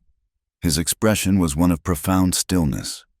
He stared at her for a long moment, as if he were seeing her, the sun on her hair, the dirt on her cheek, the life in her eyes. For the first time, a slow heat rose in Clara's face. Elias turned back to his work. The sound of the sandpaper resumed. But the world had shifted. The cabin had heard laughter. A week later, they were sitting on that same porch. The work was done for the day. A deep velvet twilight settled over the valley, the high peaks still holding the last faint glow of the sun. The stars were beginning to emerge, sharp and bright in the thin mountain air. Clara was mending a tear in Elias's shirt. Elias was smoking a pipe, a rare indulgence he had bought from Jed Stone. The smoke smelled sweet and earthy. A comfortable silence held them. Clara finished her stitch and looked up at the sky. Without thinking, she began to hum. It was a small, meandering tune, a half-remembered melody from A Life Before the Judge, before the refuge. Elias took the pipe from his mouth. "What is that?" Clara blushed. "Nothing, just a tune." "It is a waltz," he said. It was not a question. She looked at him, surprised. "Sarah," he said, and the name came easily now, without the sharp edge of pain. "She favored a waltz. She used to try and teach me. She said I had 2 left feet, and both of them were nailed to the floor." Clara smiled. She could picture it. Elias looked at her. He tapped the ash from his pipe, his movement slow, deliberate. He stood up, a large shadow against the starry sky. He held out his hand, his rough, calloused, scarred hand. Clara's breath caught. "I'm still a poor excuse for a partner," he said, his voice low. "But the steps, I remember the steps." She stared at his hand. This was more dangerous than the blizzard, more terrifying than the creek. "Give me your hand, Clara." Slowly, she put her small, needle-pricked hand into his. His grip was warm and solid. It swallowed hers. He drew her to her feet. "Your other hand. Here." He guided her hand to his shoulder. Then his own hand, large and hesitant, settled on her waist. She trembled. Even through the layers of her dress and apron, the touch was solid. It was a claim. "There is no music," she whispered. "We do not need it," he said. His voice was thick. He began to move, slowly, awkwardly. 1, 2, 3, 1, 2, 3. His feet were not nailed to the floor. He moved with a heavy, certain grace. Clara stumbled, trying to follow him. "Just follow," he murmured, his breath stirring the hair at her temple. 1, 2, 3. They danced, on the newly sanded porch, under a sky overflowing with stars. There was no sound but the scuff of their boots on the wood and the distant sigh of the wind in the pines. He held her. She was pressed against the solid wall of his chest. She could feel the steady beat of his heart. It was a dance of ghosts. He was dancing with Sarah, but his arms were holding Clara.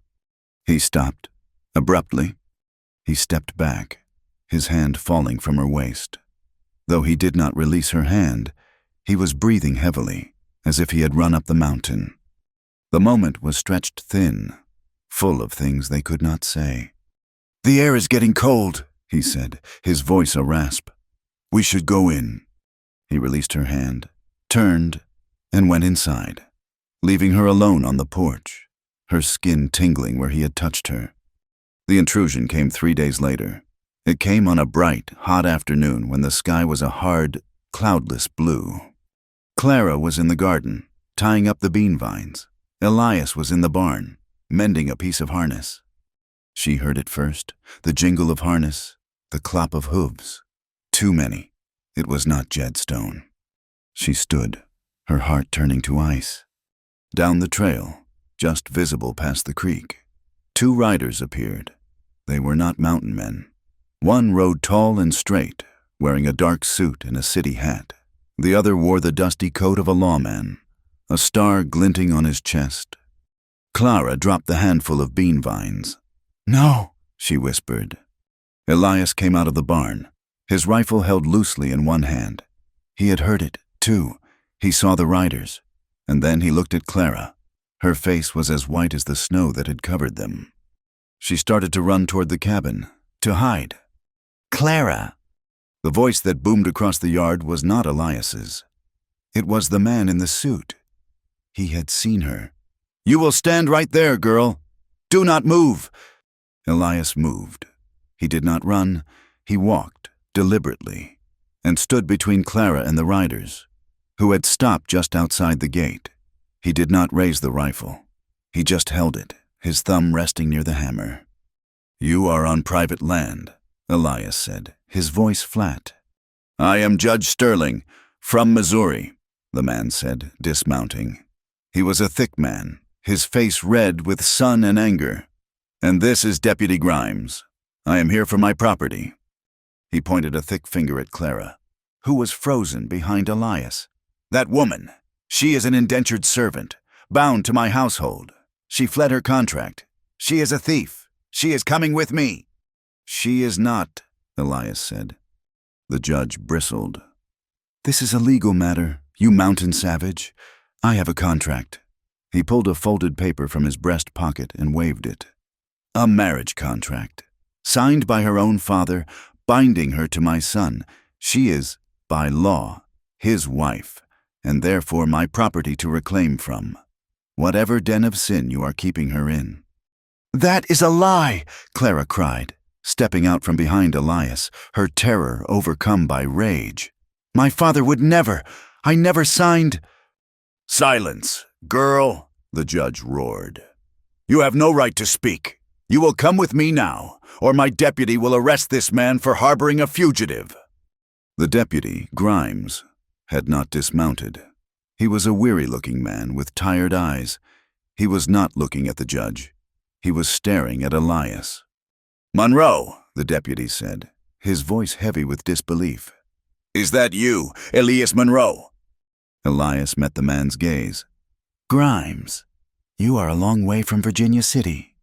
"I'll be—" Grimes breathed. "Heard you'd gone to ground up here. Thought the wolves had gotten you." He looked at the furious judge, then back at Elias, and his face settled into lines of deep unease.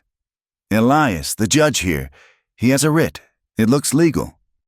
"Grimes, do your duty," the judge demanded, stomping forward. "Arrest this man." The deputy did not move. He kept his hands on his saddle horn. "Judge, you might want to— Step back. This is Elias Monroe." "I do not care what his name is." "You should," Grimes said, his voice low. "He rode with the vigilantes. Back in '64. This is the man who hanged Frank Parrish. After the trial, This is the man who cleaned out Hellgate. The judge stopped. He knew the stories. Every man in the territory knew the stories of the vigilantes, of the swift, hard justice they had delivered. He looked at Elias, at the cold gray eyes, at the rifle, and saw not a farmer, but an executioner. Elias had not flinched. His gaze was fixed on the judge. "The paper is false." "It is a legal contract, sworn before a court," the judge blustered. "It is a lie," Elias said, "and she is not leaving." The standoff was absolute. The judge, his face purple, his hand straying toward the pistol at his belt. "This is not Missouri, Judge," Elias said, his voice dropping to the cold, quiet tone that Grimes remembered. "The law here is what a man can hold, and you are not holding anything." The judge, in a fit of rage, pulled his pistol. Elias raised the rifle. It was not a fast movement. It was a simple, final one. The barrel was level, aimed directly at the judge's chest. "Elias, do not!" Grimes yelled, his hand finally dropping to his own revolver. "This is not your fight, Grimes," Elias said, his voice cold as the creek in winter. He did not look at the deputy. His eyes were on the judge. "But you can die in it if you choose." Grimes looked at Elias's face. He saw the man from Virginia City. He saw a man who had been dead for 6 years and did not fear returning. Slowly, Grimes took his hand away from his gun. The judge was sweating, his pistol trembling in his hand. He was a man of paper and paid men, not of blood and powder. Elias held the silence. Then he lowered the rifle. "Just an inch." "You did not come for her, Judge," Elias said.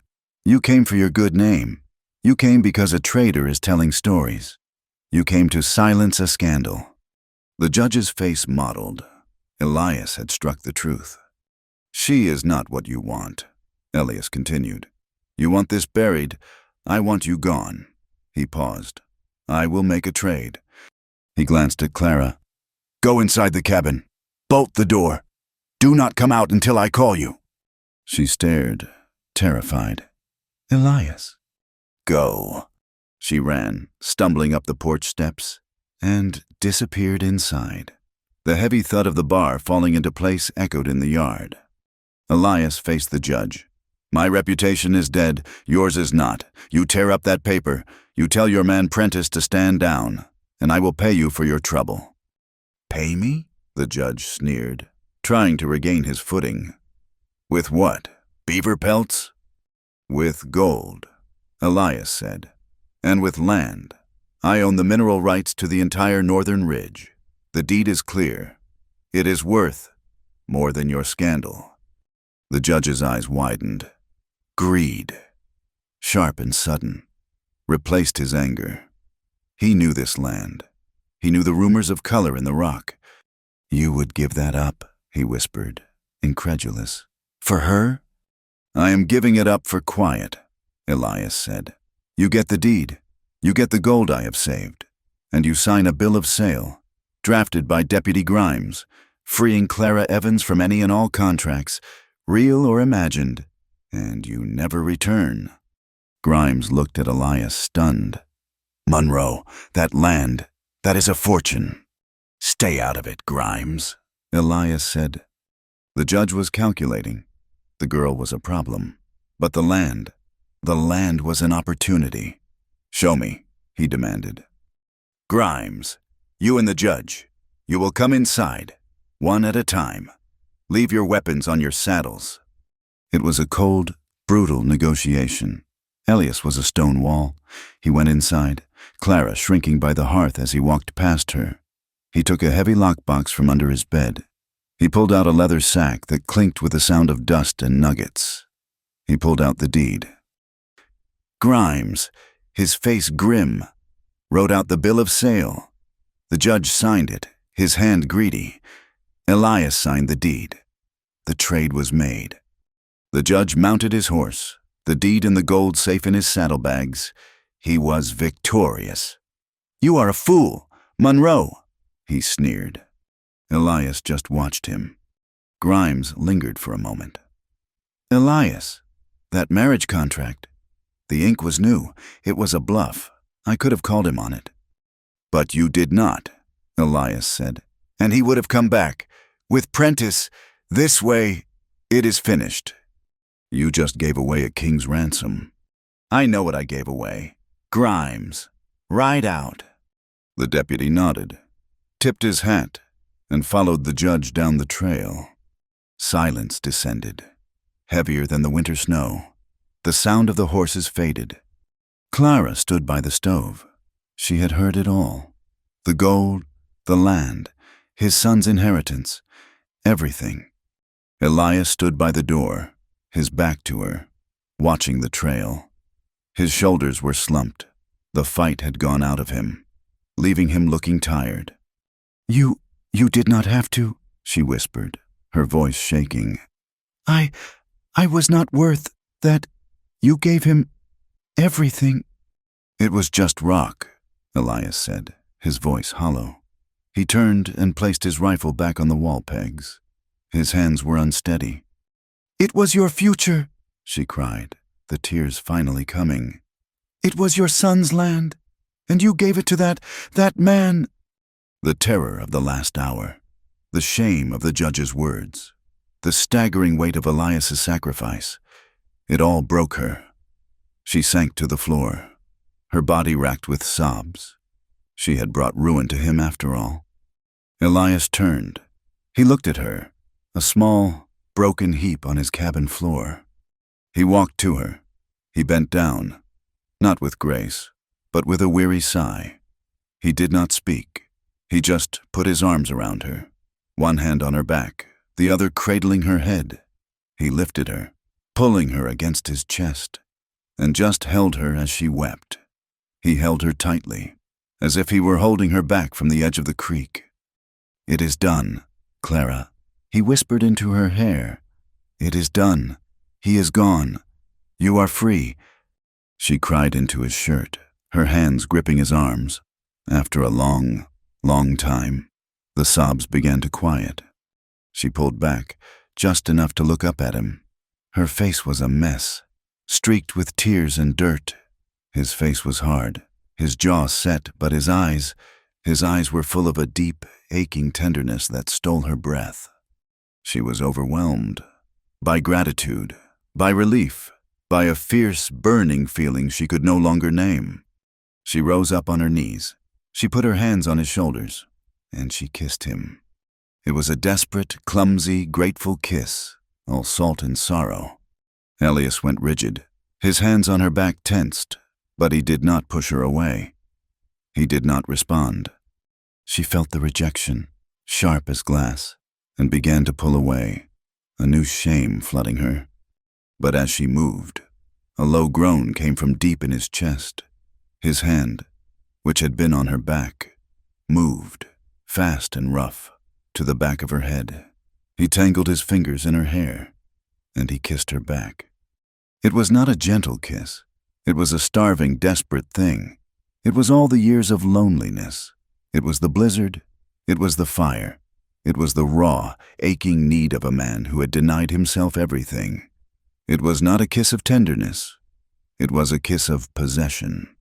It lasted only a moment, but it burned through her. He broke away, tearing his mouth from hers. He was breathing harshly, his chest heaving. He did not let her go, but he turned his face away, his jaw tight. She stared at his profile, confused, hurt, and aching. "Elias?" she whispered. He would not look at her. He stared at the fire, his eyes burning. "Not because I do not want you," he said, his voice thick and raw. He turned, and his gaze met hers. The fire in his eyes was so intense it made her flinch. "Because I do." He stood, pulling her to her feet, but he immediately stepped back, putting space between them. "And I will not," he said, his voice strained. "I will not have you like this, in gratitude, or in fear, or because you think you owe me a debt." He turned, grabbed his coat, and walked out of the cabin, slamming the door behind him. He left her standing in the middle of the room, her lips burning, his words echoing in the sudden, shocking silence. Life began again, but it began in silence. The morning after the kiss. Elias did not go to the barn.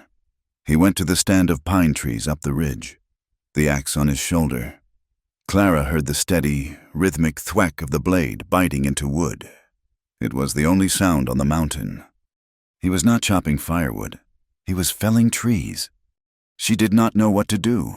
His words, "Not because I do not want you, because I do," hung in the cabin, a terrifying, hopeful promise. He had seen her desperation, her gratitude, and he had refused to take advantage of it. He had refused to be the judge. He was giving her the one thing no one else ever had, a choice. She owed him nothing. The land was gone. The gold was gone. The debt was paid. She was free, free to stay, free to go. She watched him from the window. He worked all day, felling and limbing 4 tall, straight pines. He did not stop to eat. He was a man possessed by a purpose. The next day, he brought the mule and began hauling the logs to the cabin, staging them near the north wall. He came inside, black with sweat and pitch, and finally spoke. He did not look at her, but at the wall. "This cabin," he said, his voice rough. "It is one room. It is not proper. A woman needs her own space." He picked up a piece of charcoal from the hearth and began to draw on the rough plank floor.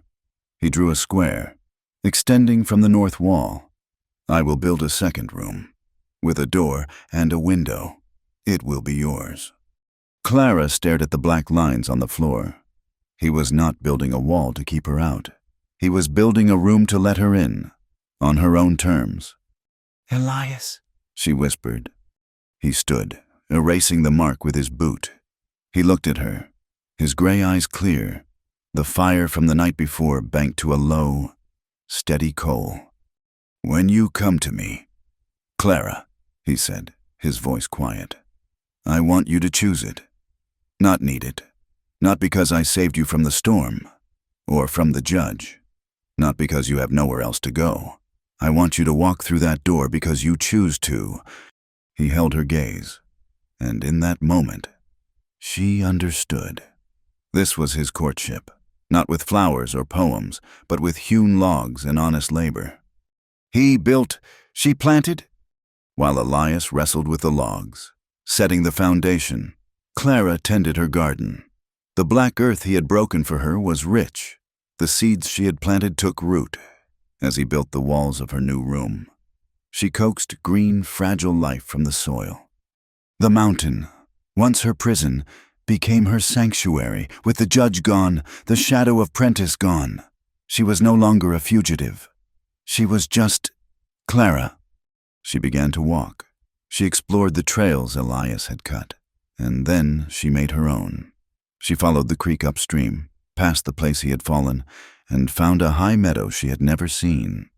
It was a hidden place, sheltered by aspen, and it was overflowing with wildflowers, blue camas, pale yellow glacier lilies, and bright red paintbrush. It was a secret, soft place in a hard land. She sat, letting the sun warm her face, for the first time since she was a girl. Her mind was quiet. When she returned to the cabin, Elias was fitting a window frame. He had salvaged glass from the old barn. "Jed Stone will be back in a month," he said, not looking up from his work. "Is there anything you need?" Clara thought there was nothing she needed, but there was something she wanted. "Paper," she said, her voice small, "and a piece of charcoal, a drawing stick, if he has one." Elias stopped his work. He looked at her, his gaze curious. "You draw?" "I used to," she said, a blush rising. "A long time ago, I once dreamed of being a teacher, or perhaps an artist. It was a foolish thing." "It is not foolish," he said, his voice flat. He went back to his work. When Jed Stone came, Elias traded 3 prime marten pelts for a stack of clean paper, 3 pencils, and a small tin of watercolors. He left them on the table without a word. Clara cried when she saw them. She sat at the table and sketched the wildflowers from the meadow. She sketched the covered rocking horse. She sketched the barn. And then, one evening, she sketched him. He was sitting on the porch, cleaning his rifle, the setting sun catching the gray in his beard. She drew the hard line of his jaw, the breadth of his shoulders, and the deep, quiet sadness in his eyes. Summer settled on the mountain. The new room was finished. It was simple, clean, and smelled of fresh-cut pine. Elias built her a bed frame and a small table. She had her own door, her own window.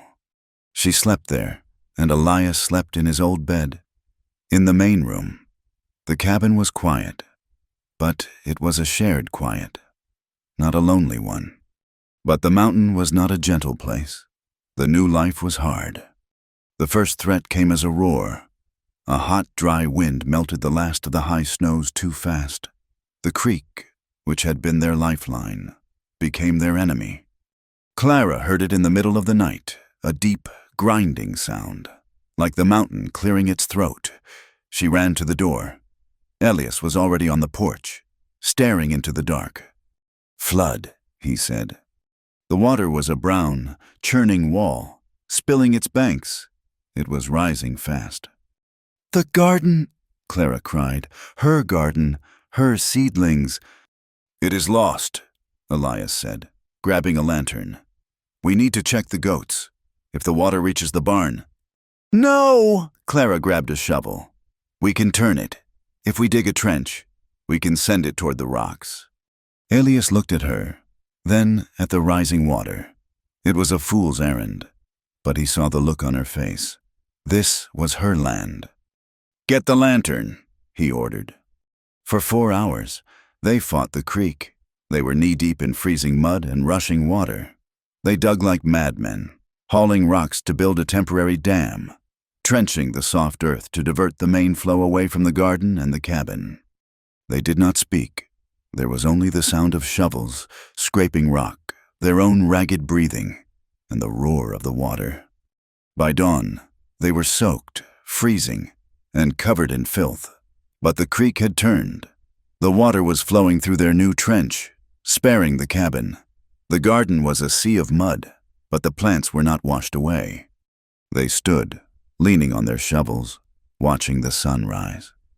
"You were right," he said, his voice raw with exhaustion.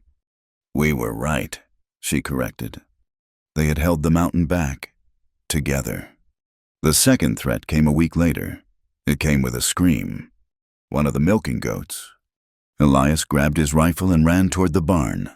Clara was right behind him, carrying the heavy axe. He motioned for her to stay back. She ignored him. He rounded the corner of the barn.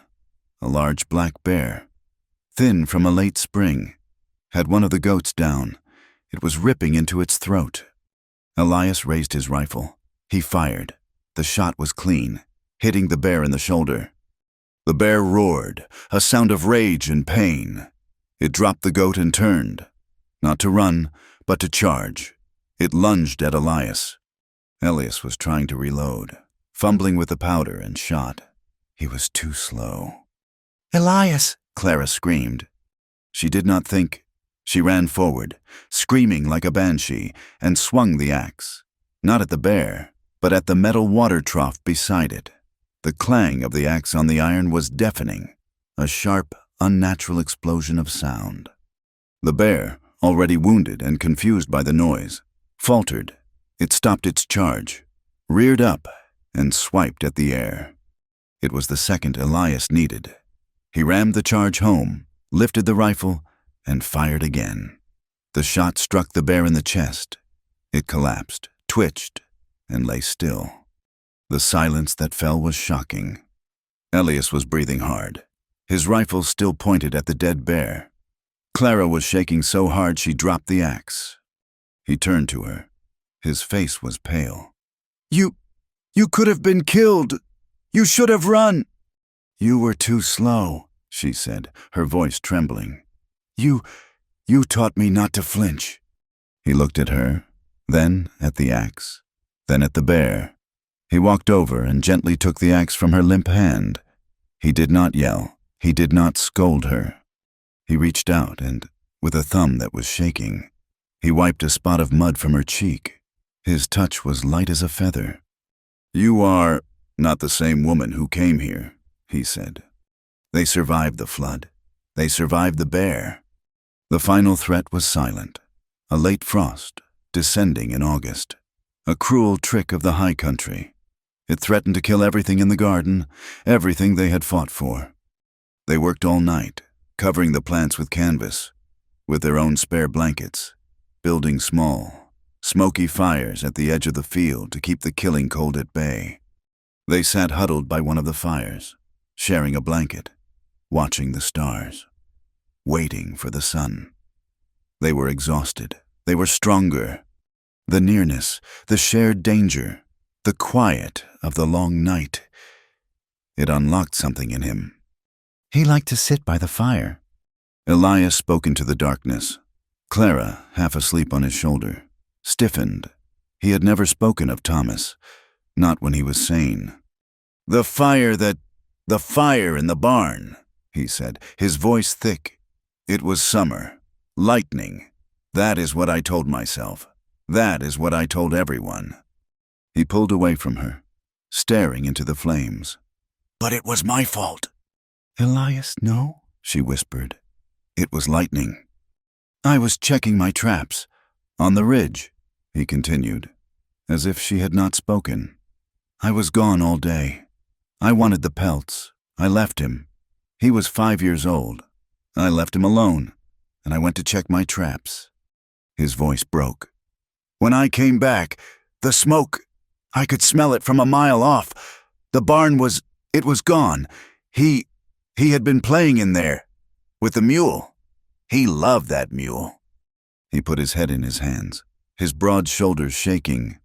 "He had found my box of matches, the ones I used for the smudge pots. He was just a boy. He was just playing. And I was on the ridge.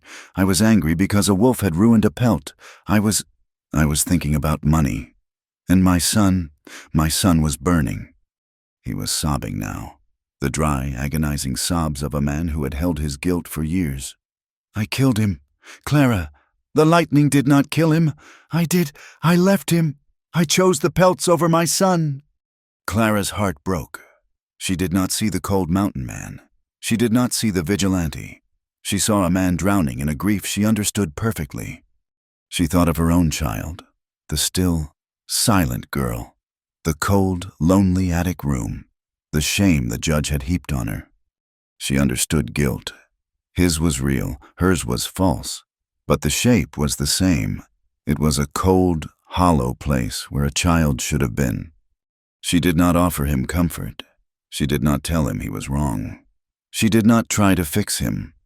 She moved in front of him, knelt in the dirt, and pulled his hands away from his face. She held his large, calloused hands in her own. "You did not kill him," she whispered, her own tears streaming. "You did not. You were just a man, living, and a terrible thing happened." She moved closer, until her knees were against his. "Look at me, Elias." He raised his head. His face was ravaged.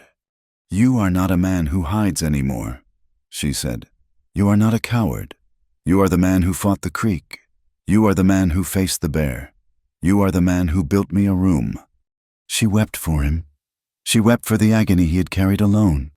She wept for the boy, Thomas, and for her own nameless daughter. She put her arms around his neck, and she held him, just as he had held her.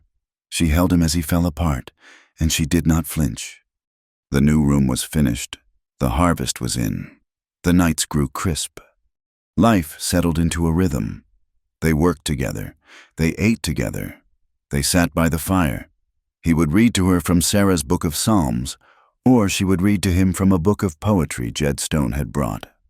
But at night, she went to her room, and he went to his.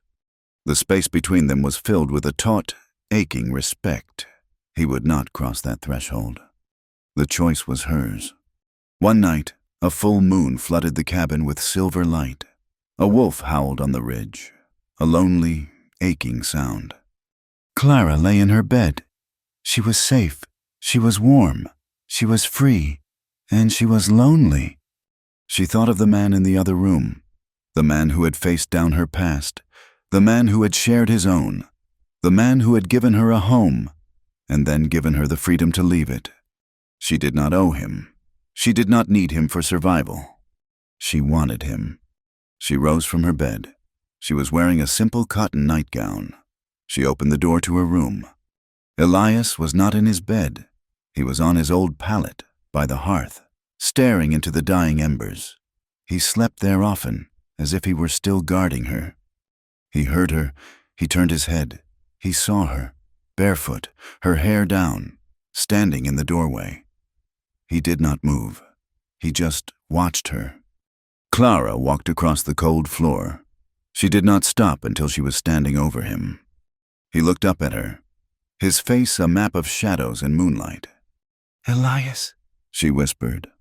She knelt beside the pallet. you do not need to say yes, She said, her voice shaking, but clear. I will not be broken if you say no.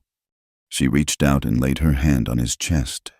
She could feel the heavy, steady beat of his heart. Just do not say no if you do not mean it. Elias closed his eyes. A long, shuddering breath left him. He did not speak. He lifted his arm. He raised the heavy wool blanket.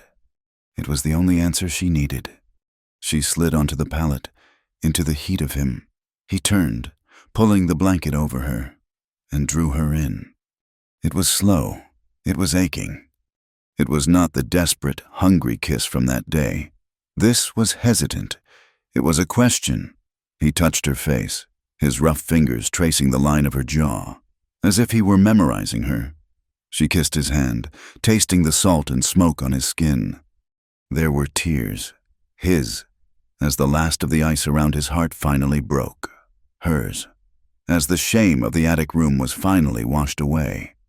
It was not a joining of bodies so much as a joining of wounds. It was the desperate, buried need of two people who had been alone for too long. It was the healing of 1,000 unspoken sorrows. He held her, his arms like steel bands, as if she were a piece of him that had been lost and was finally found. And in the silence of the cabin, surrounded by the ghosts who were finally at peace, they were not ruined. They were whole. Clara woke first. The sun was just rising, casting a pale, rosy light. Elias was asleep, his arm still heavy across her waist, his face, in sleep, finally free of its hardness. She lay there, watching him breathe, her heart so full she thought it might burst. She slipped from the pallet, the cold air hitting her skin. She grabbed the first thing she saw, Sarah's shawl, the deep blue wool. She wrapped it around her shoulders. She looked at the window. The light was still pale, too gray. She walked to the window, the one he had fixed. She took the shawl from her shoulders, and with a reverence that felt like a prayer, she draped it over the curtain rod, covering the glass. The blue wool acted as a filter. The morning light, streaming through it, turned the cabin a deep, soft, watery blue. She went back to the pallet. Elias was stirring. He opened his eyes, and he saw her. He reached for her. She lay back down, her head on his shoulder. The blue light fell across them, across the rough blankets. It fell across his large, scarred hand, as it joined with hers. Word in the high country spread only as fast as a man on a mule. The man was Jedediah Stone. He came up the trail in late September, when the aspens on the high ridges had turned a shade of violet, burning gold. He expected to find the same cold cabin, the same silent man, the same prime pelts, and the same desperate, quiet woman he had left in the spring. He did not. He found the cabin, but it was changed. A new room, built of fresh, pale pine, jutted from the north wall.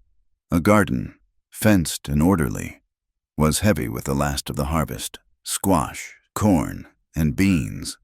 The porch rail was sanded smooth. The windows were clean. And from the chimney, There was the smell of baking bread. Clara met him at the gate. She was not the same woman. Her hair was tied back neatly. She wore a clean apron, and her arms, bare to the elbow, were dusted with flour. She was still thin, but the hollows in her cheeks were gone. Her eyes were clear. She smiled at him. "Mr. Stone, you are just in time. The coffee is hot." Jed sat at the heavy table, the same table he had sat at when Elias was a widower in a tomb, and Clara placed a thick slice of fresh bread with honey on a clean plate. Elias came in from the barn. He nodded to Jed. "The pelts are in the barn. 3 wolf, 10 marten, a good haul." But he did not squat in the corner like a wolf in his den. He sat at the table, across from Clara. He accepted a cup of coffee. He drank. He listened as Jed spoke of the town, but his eyes kept finding Clara as she moved about the room. Jed saw the portraits on the wall. He saw the child's rocking horse, uncovered, gleaming by the hearth. He saw Clara's sketches, tacked neatly by the window, the paper showing wildflowers and the sharp profile of the mountain. He was a trader. He understood a good bargain. He had seen the judge in town, his face like thunder, and he had heard the whispers of how Monroe had traded a fortune for the girl. He had thought Elias a fool. Now, sitting in the warm cabin, the smell of bread in his nose, the sound of low, comfortable conversation in his ears. He looked at Elias. The man was still hard, still quiet, but he was not haunted. Jedediah Stone rode down the mountain with his pelts and a new story. The story was not about a cold-hearted recluse and his purchased woman. It was about a home. The neighbors came 2 weeks later. 2 women, a Mrs. Pendergast and a Mrs. Davies, whose husbands ran cattle in the lower valley. They rode up on a Sunday. Under the pretense of bringing a jar of preserves and a Bible, they were, in truth, starved for scandal. They expected to find a painted woman in a silk wrapper or a terrified captive. Clara met them on the porch. She wore a simple calico dress, her hands stained with dirt from the garden. She was polite, quiet, and possessed of a dignity that unnerved them. "Please," she said, her voice low. "Come in. Elias is mending the barn roof, but he will be in soon." They stepped inside. They saw the clean floor, the portraits, the sleeping mule hound by the fire. They saw the new room, its door slightly ajar, showing a simple, neat bed and a table covered in drawings. "You have done wonders with the place, dear," Mrs. Pendergast said, her eyes scanning everything, searching for the sin. "It must be lonely, so far up." "I am not lonely," Clara said, pouring them coffee. "But just the 2 of you." Mrs. Davies pushed, her voice sweet. "It is not proper. People in town are talking." "They have always talked." Clara said, "The town is a long way off. Would you care for some bread?" Elias entered. He filled the doorway, his shadow falling over the 2 women. He did not look angry. He looked large. "Ladies," he said, his voice a low rumble. He nodded to them. He took off his hat. He walked to the stove, poured his own coffee, and then turned. He put his hand on Clara's shoulder. It was a simple, solid gesture. A claim. The women saw it. They saw the way her hand came up to cover his. They saw the peace in the cabin. They had come expecting to find a fire. They found a hearth. They did not stay long. "She is a plain thing," Mrs. Davies whispered as they rode away, back down the trail. "Not at all what I expected." "She is a good woman." "Martha?" Mrs. Pendergast said, her voice sharp. "And did you see his eyes? I have known Elias Monroe for 10 years. I have never seen him look like that. He looked awake." The world had come to their gate and found, not a scandal, but a family. The family, however, was not yet whole. The next spring, the floods came for real. Not a creeping threat, but a roaring, violent deluge that turned the entire valley into a brown, churning river. The snows melted in a single, warm week, and the creek, engorged and furious, ripped out the lower fence line and tore a new, jagged path through the meadows. Elias was gone for 2 days, checking the high pastures, seeing if the damage had left them cut off. Clara waited, her anxiety a low thrum. He returned on the 3rd morning. He was on his horse, but he was not alone. He was holding a bundle wrapped in his coat. Clara ran onto the porch. "Elias, are you hurt?" He swung down, his face grim, the bundle held tight. "It is not me." He pulled back the coat. It was a child, a girl, no more than 6 years old. She was a thing of mud and sticks, her hair matted, her face blue with cold. Her eyes were wide, vacant with a terror so deep it had burned out her voice. "Found her near the confluence," Elias said, his voice clipped and harsh. "Clara, she is half frozen. I do not know.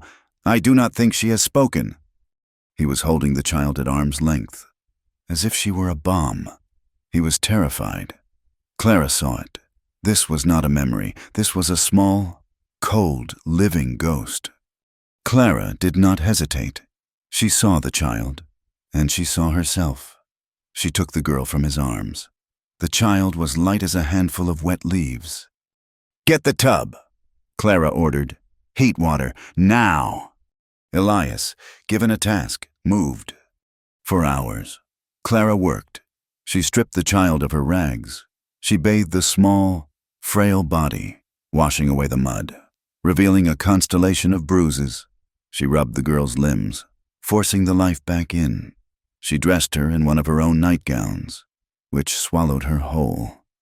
The girl did not speak. She did not cry. She just watched, her eyes huge and dark. Clara fed her warm broth, spoon by spoon. The child ate, her hunger animalistic.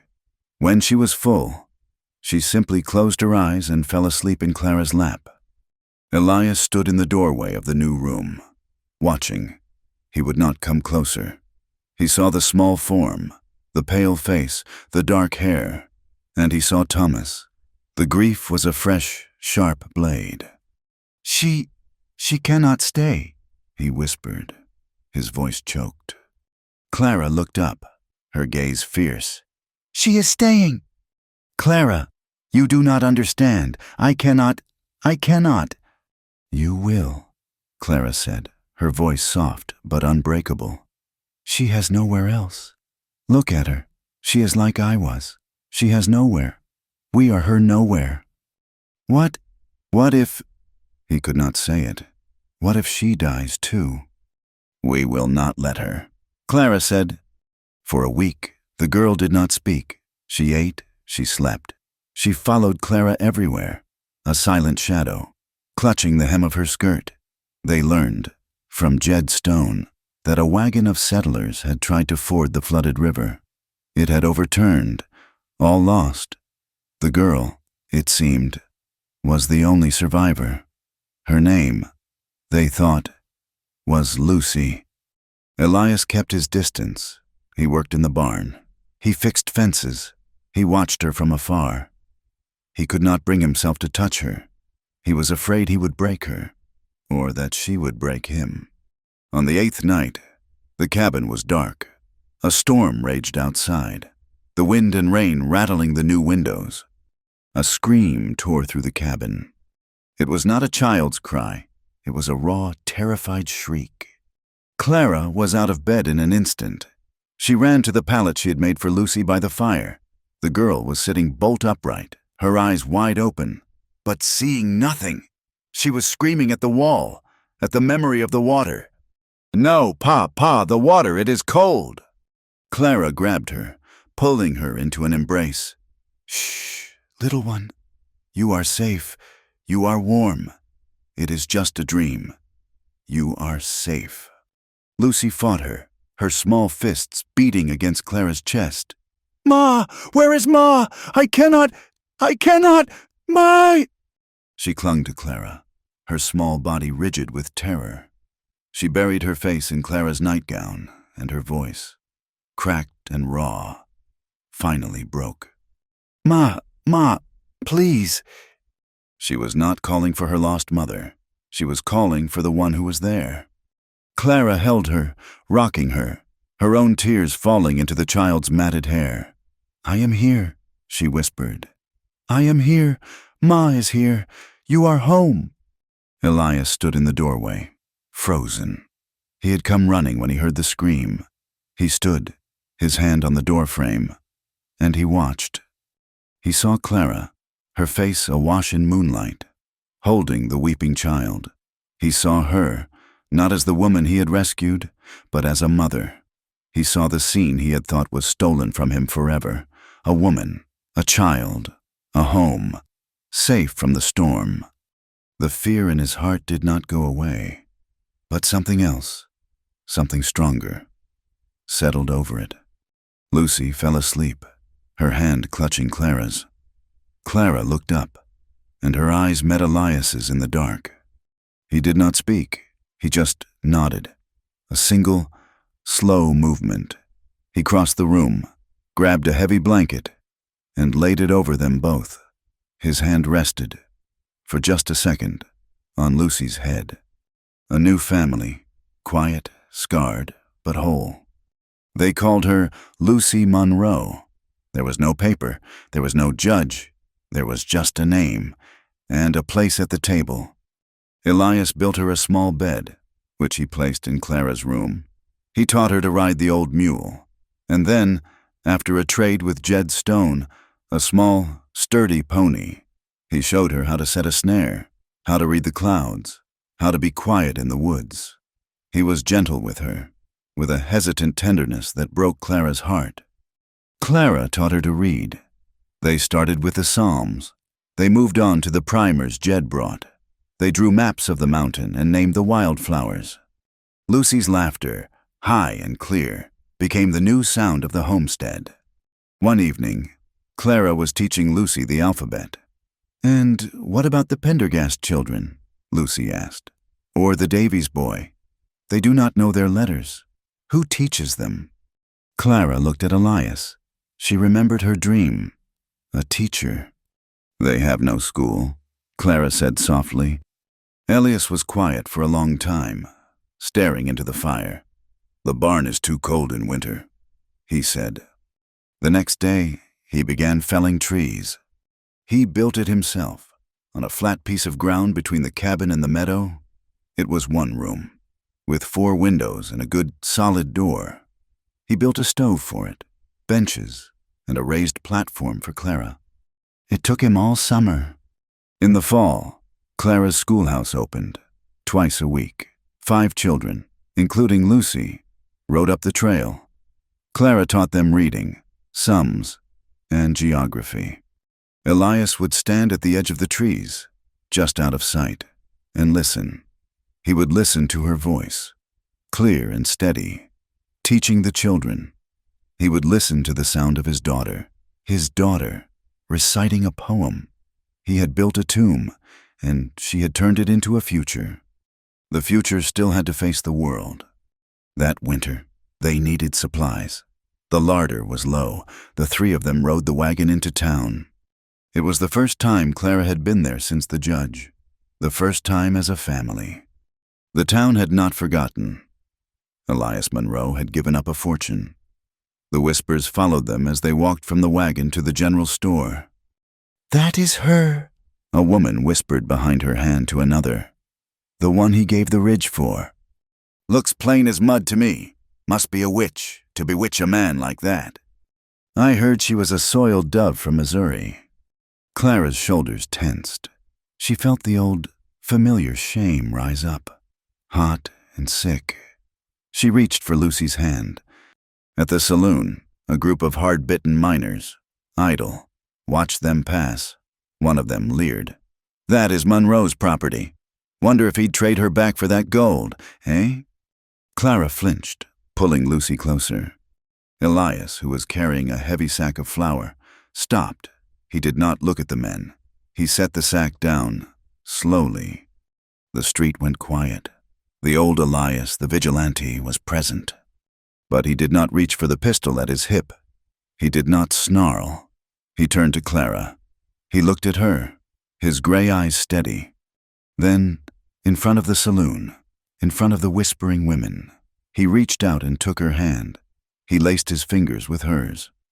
He held her hand, high and firm. He looked at Lucy. "Go on, little bird. Pick out that candy you wanted." He stood there, holding Clara's hand, his chin high, and just waited. He met the eyes of the whispering women. He met the eyes of the leering men. His gaze was not a threat. It was a statement. "This is my family. This is my wife. This is my daughter. We are not ashamed." The whispers died. The men turned back to their drinks. Clara stood beside him, her hand locked in his. She did not hide. She did not look down. She looked straight ahead. The stain was gone. They walked back to the wagon, hand in hand, a family. The next winter was the worst in memory. The snow came in October and did not stop. The drifts were 20 feet high. The cabin became a small island in a white, frozen ocean. Elias worked tirelessly, keeping the paths clear, keeping the livestock from freezing. He was out in a blizzard, trying to free a trapped goat, and he was out too long. He came back, covered in ice, his breath a tearing, ragged sound. That night, the fever started. It was not the cold fever from the creek. It was a hot, wet fever. It settled in his lungs, pneumonia. Clara knew the sound. She had heard it in the refuge. It was a killer. The roles were reversed. He was the one on the pallet, his big frame shaking, his breath rattling in his chest. Clara became iron. She sent Lucy to the new room, telling her to stay and read. She sat by Elias, her face a grim mask. "You will not," she commanded him, forcing scalding broth and willow bark tea between his cracked lips. "You will not leave us. Do you hear me, Elias? You do not have permission." He was delirious. He called for Sarah. He called for Thomas. And then he called for her. "Clara, Clara, the gate, the snow. It is too deep. I cannot see the gate." "I am here," she whispered, her hand on his burning forehead. "I am holding the gate. I am holding it for you. You fight, Elias. You fight." For 3 days, she did not sleep. She held death at bay with broth and stubbornness. She refused to let him go. On the 4th morning, the fever broke. He woke. The cabin was quiet. Save for the sound of the wind, he was weak, his body hollowed out, but his eyes were clear. Clara was asleep in the chair beside him, her head fallen forward, her hand clutching his. He lay there for a long time, just watching her. He saw the woman who had crossed a continent, the woman who had saved his life, the woman who had faced down a bear, a flood, and his own ghosts, the woman who had just wrestled him back from the grave. He squeezed her hand. Her head snapped up, her eyes wide. "Elias?" His voice was a dry rasp. "Clara!" He tried to sit up. She helped him, propping him against the wall. He looked at her, his gaze taking in the exhaustion in her face, the pure, fierce love. "I stayed alive for you," he whispered. I was at the gate. It was quiet. Sarah was there, Thomas, but I turned around. I stayed for you." Clara did not speak. She put her head down on his chest, her ear against his heart, and just listened to the sound of it. Steady, slow, alive. The final scene came a year later. Another winter, another snow. But this snow was gentle. It fell in large, soft flakes outside the window, muffling the world in a profound, peaceful white. Inside the cabin, the fire crackled. The portraits of Sarah and Thomas looked down, their faces soft in the warm light. Thomas's rocking horse was in the corner. Elias sat in a new chair, one he had built, sturdy and wide. Clara sat with him. Lucy, their daughter, was 8 years old now. her head heavy with sleep, lying across Clara's lap, her face peaceful. Elias was watching the fire.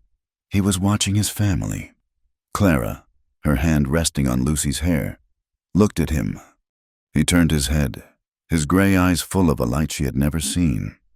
"I once had nothing left to lose," he whispered, his voice thick. "Now I have everything I never thought I deserved." Clara smiled, a slow, soft smile. She reached out and covered his hand with hers. "You didn't need to deserve it," she replied, her voice as quiet as the falling snow. "You just had to open the gate." Thank you for listening to our story. We would love for you to comment where you are listening from to connect with others. Subscribe to the From Wild West channel and share your thoughts.